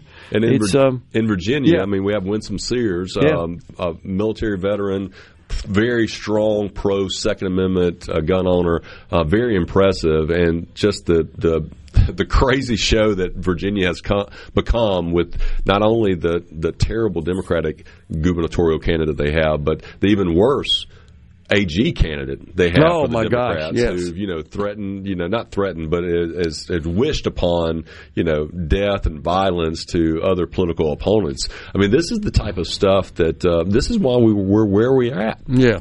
With this political violence happening, with people not being able to just talk about differences, to be able to agree to disagree. But when you start, talking about someone's life, and you start talking about their children's lives, that's absolutely unacceptable. No place for that. No, you should not even be on the ballot if you're going to do that kind of stuff. So, totally. Winsome Sears is looking good right now. I'm excited for her candidacy. When she was elected with Youngkin, that was a dynamic duo in Virginia, and I hope she's able to continue what Youngkin's done over the last 4 years. Yeah, I agree. I think he appealed at a point to voters when the Democrats were just jumping the shark, and in particular in Virginia, which seemed to be ground zero for all the crazy woke stuff happening, in particular in our schools. Yeah, that's what I was about to say. That Virginia, had been trending blue with all of the Democrats in Northern Virginia out of the D.C. suburbs. But when Youngkin ran, the thing that jumps out to me was the Democratic gubernatorial candidate, Terry McAuliffe, longtime Democrat. But then when he was asked the question, about schools and children, and his response was, parents should not be dictating what the schools do. Schools and teachers should be dictating what is done to their children. That is absolutely insane, and that's one of the biggest points that sets apart Democrats from Republicans. We believe that parents know what are best for their children when it comes to their education. 100%. Not schools, not teachers, not administrators, not government.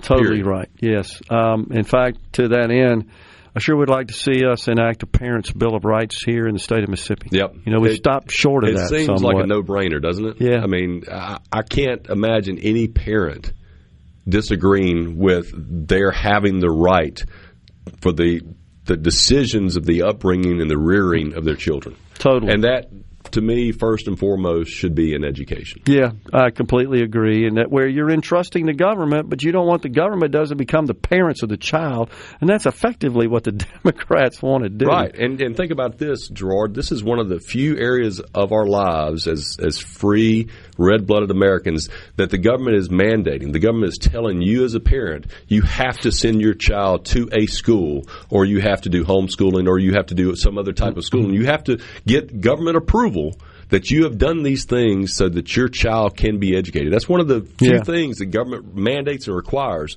and yet we're just going to turn over that responsibility and that authority to the government? I don't think so. Well, and to your point, I can't remember if it's Sparrenberger or Sherrill, one of those Democrat candidates in those two states, that in an interview, I believe last week, said that, yes, we should, in fact, teach even our very young elementary students all this crazy gender ideology stuff. They need to be exposed to it. No, they don't. Gosh, that's horrible. We don't have to expose them to that. Yeah. On the record saying that. And hopefully voters will consider that. I don't think even most Democrats believe that makes sense. That's, in fact, what they lean so hard into in the presidential election. Right. Why can't we just get back to teaching them numbers and teaching them words and teaching them history and teaching them things that we have traditionally taught them in schools rather than going off on the ideologies? I don't know. It's inappropriate. It's like they feel like they have a captive audience in children who can't challenge them. Absolutely. And that's being abusive. You're abusing your power. And frankly, a captive audience because the parents can't do much either. That's right. Yeah.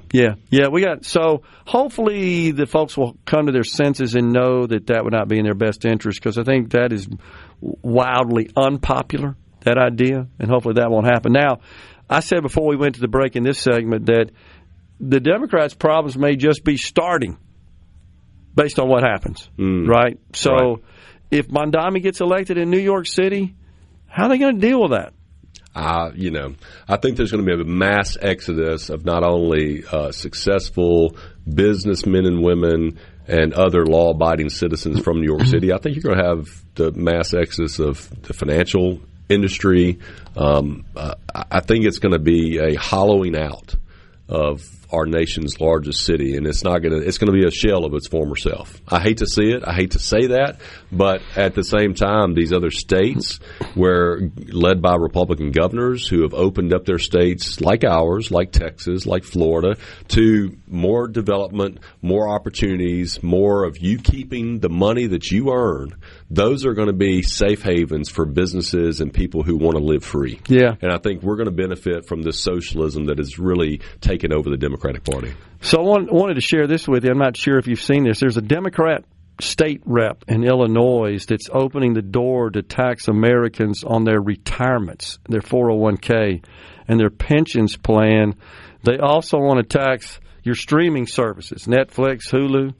They want an amusement tax, a tax on movie tickets when you go to the movies, more sales tax, sporting events tax, concert tax, going to Great America theme park tax, $2 billion more for mass transit while buses are running empty.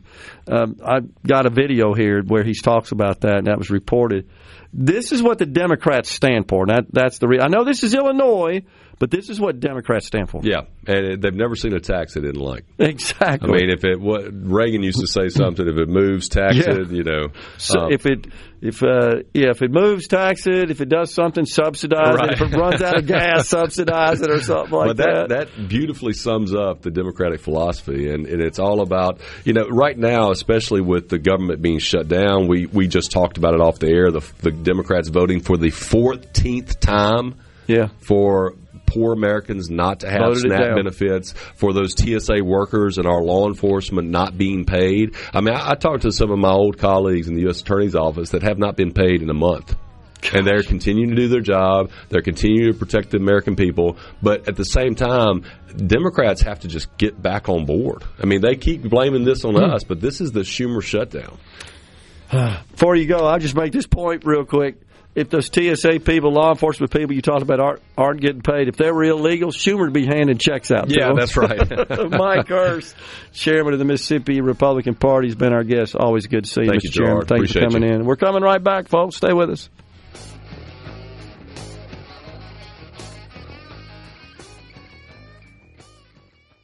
From the Seabrook Check it out. Let's do this. The talk that keeps Mississippi talking. Middays with Gerard Gibert. Let's get on with it. On SuperTalk Mississippi.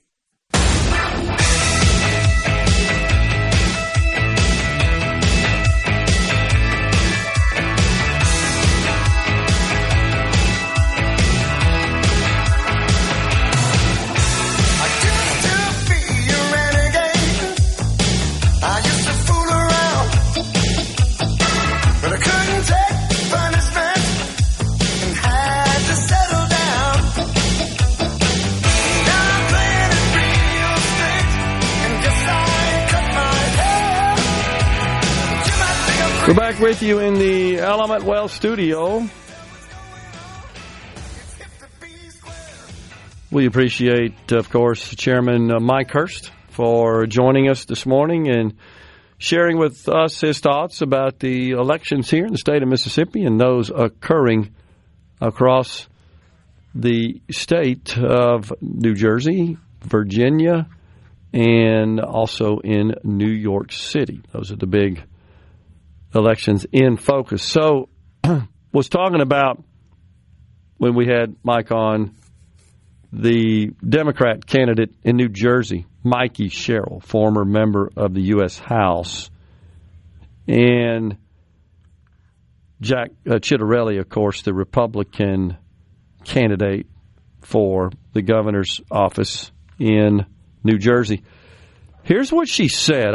It was her. And someone on our C Spire text line also pointed out it was her that believes that LGBTQ education should be required in our school. Here's what she said. If you don't think this is some doublespeak, I believe that parents have the right to oversee their children's education. I would push an LGBTQ education into our schools. Parents have a right to opt out of a lot of things, but this isn't an area where they should be able to opt out. Because this is an area of understanding the background of people throughout our nation. And right now we see, for example, the Naval Academy, an erasure of history. And what she's referring to, of course, is the removal of some 400 books in the Naval Academy's library after Defense Secretary, this would be Secretary of War now, Pete Hegseth, told the school at the Naval Academy to remove books that promoted diversity, equity, and inclusion. 400! Why are they at the Naval Academy? Why does that got to be included in an education for a future officer in the United States Navy? Because the people that wrote those books have zero functional skills to benefit society in any meaningful way. But their benefactors, the Democrats in government, see the need to all patronize them, I guess would be the right word, even though that's not the way we usually use it, so that they can continue being worthless, stupid liberals. So, again, I guarantee you somebody that wrote one of 400 books on how your kid could be queer or the little kid has two daddies or blah, blah, blah, blah, blah, blah, blah. They have not done anything to further society at all in their entire life. They have been wastes of space at best and likely drains on society. I think that's a good bet. So this is what bothers me. You see the Democrats, the left, all the time. It's the end of democracy. It's fascist. They're banning books. No, they're banning books that should be banned because we shouldn't be forcing the LGBTQ agenda on elementary school students. We shouldn't be requiring those at the Naval Academy to consume all these other DEI books, 400 in the library. That has absolutely zero that I can think of to do. No value to someone who's getting an education and ultimately will serve in the United States military, a branch of it, as an officer. There's no value to such books except to try to make you feel bad and remorseful somehow about yourself and just beat you down. You just take it. You're responsible. And be ashamed of who you are and what you are? How could that possibly be in the best interest of one in command of others in the United States Armed Forces? So I'm proud of the President and the Secretary of War here for removing these books because they don't have any place in that library, and especially LGBTQ books don't belong in an elementary school. And I, as a parent, should have the right to opt my kid out of any of that content.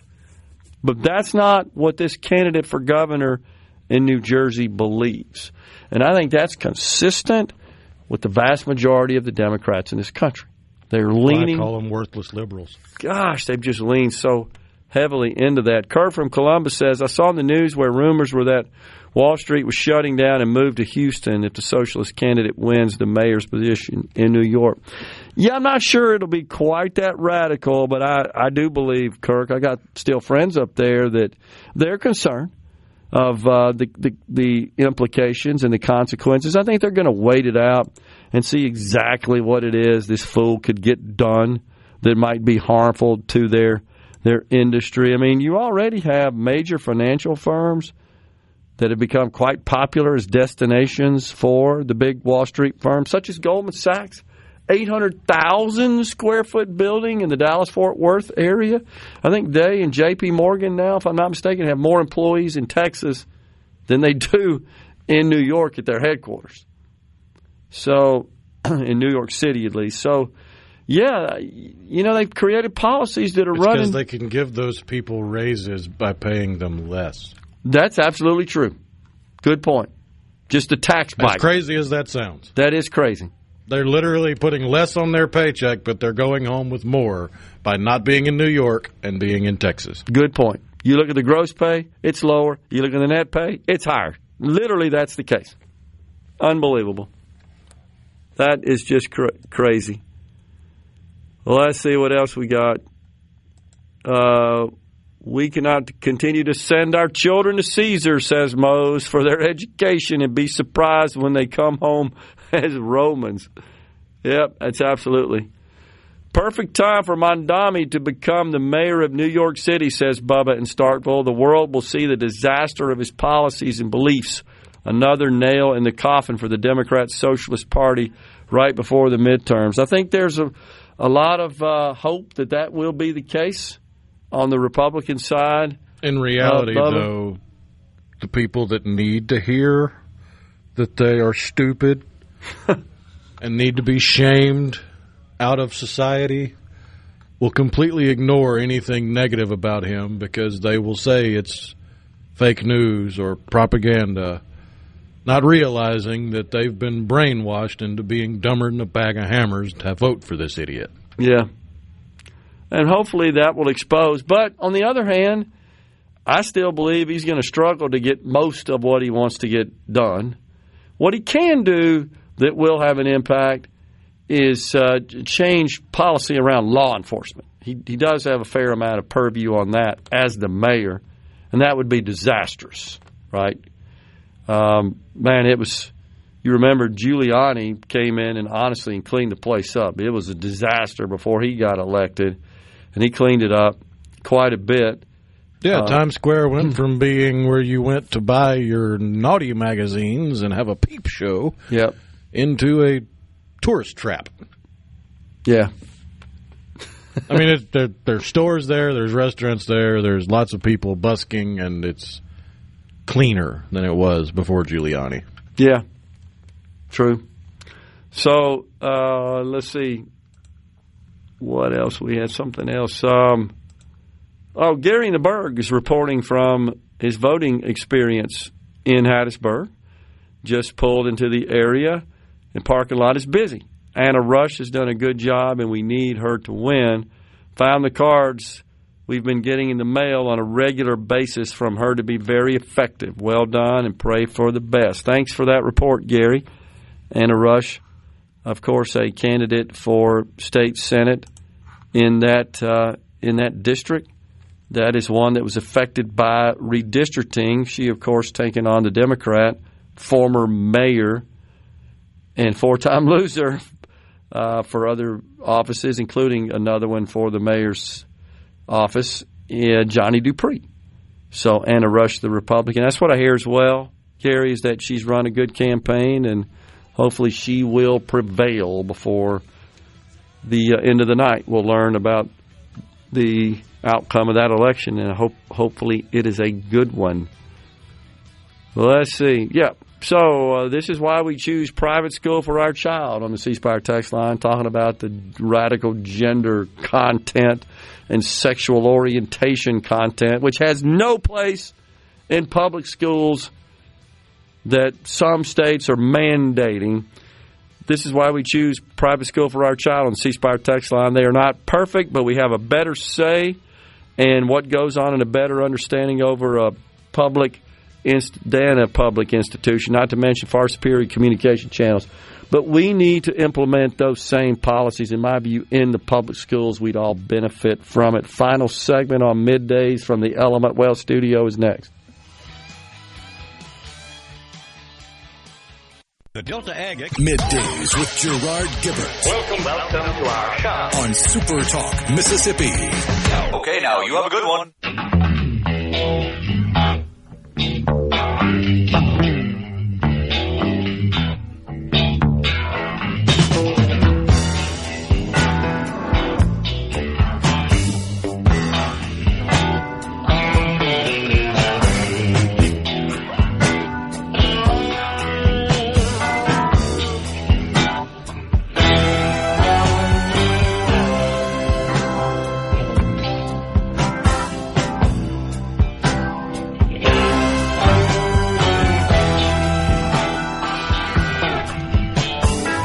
All right, final segment. David Madison, make Mississippi great again.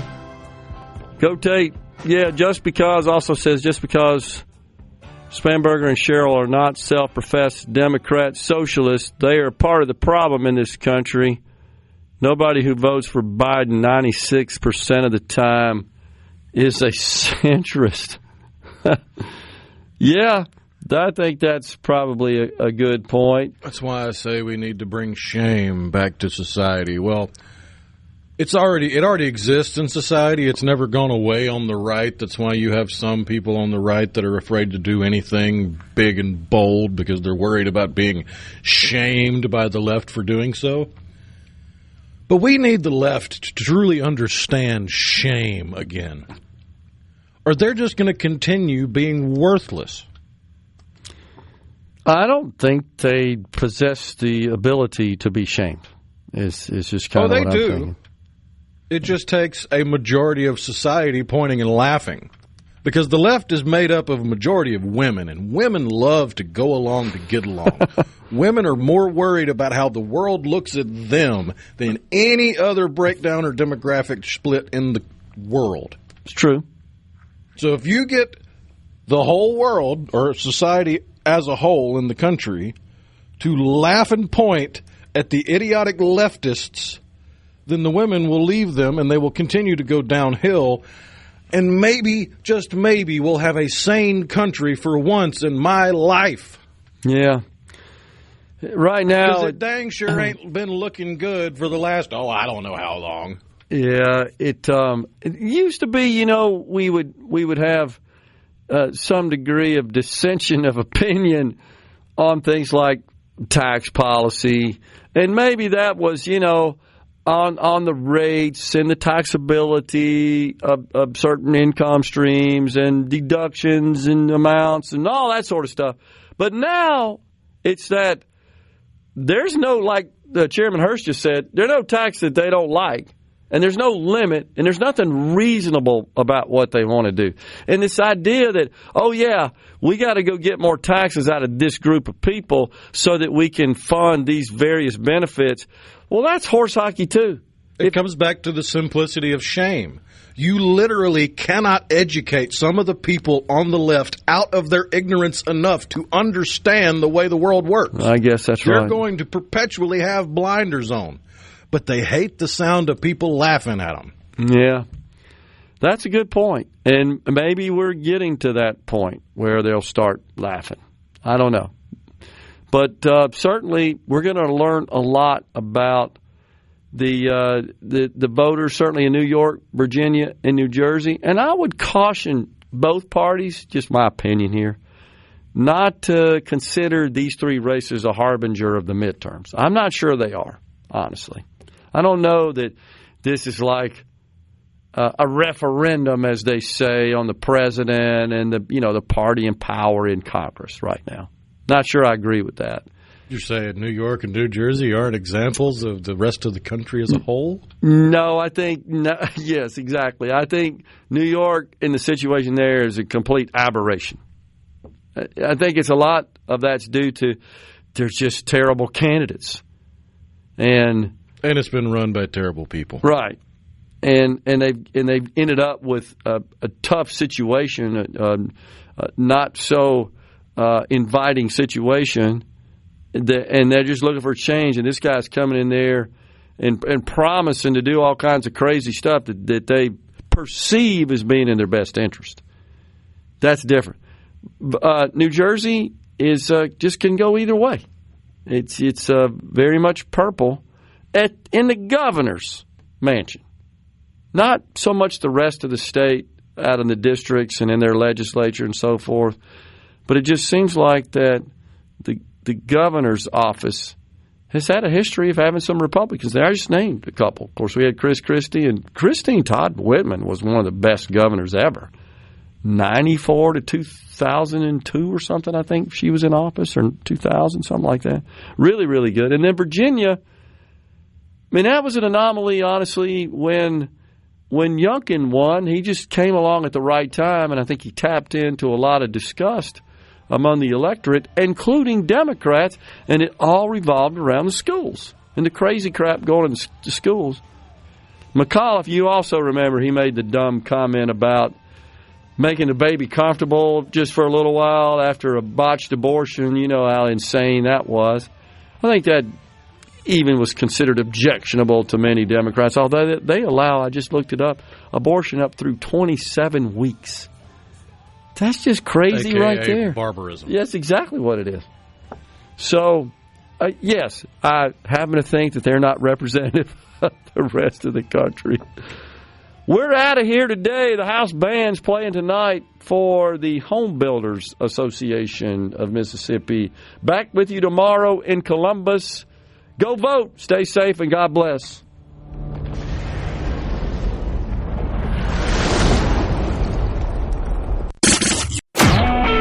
A SuperTalk Mississippi media production.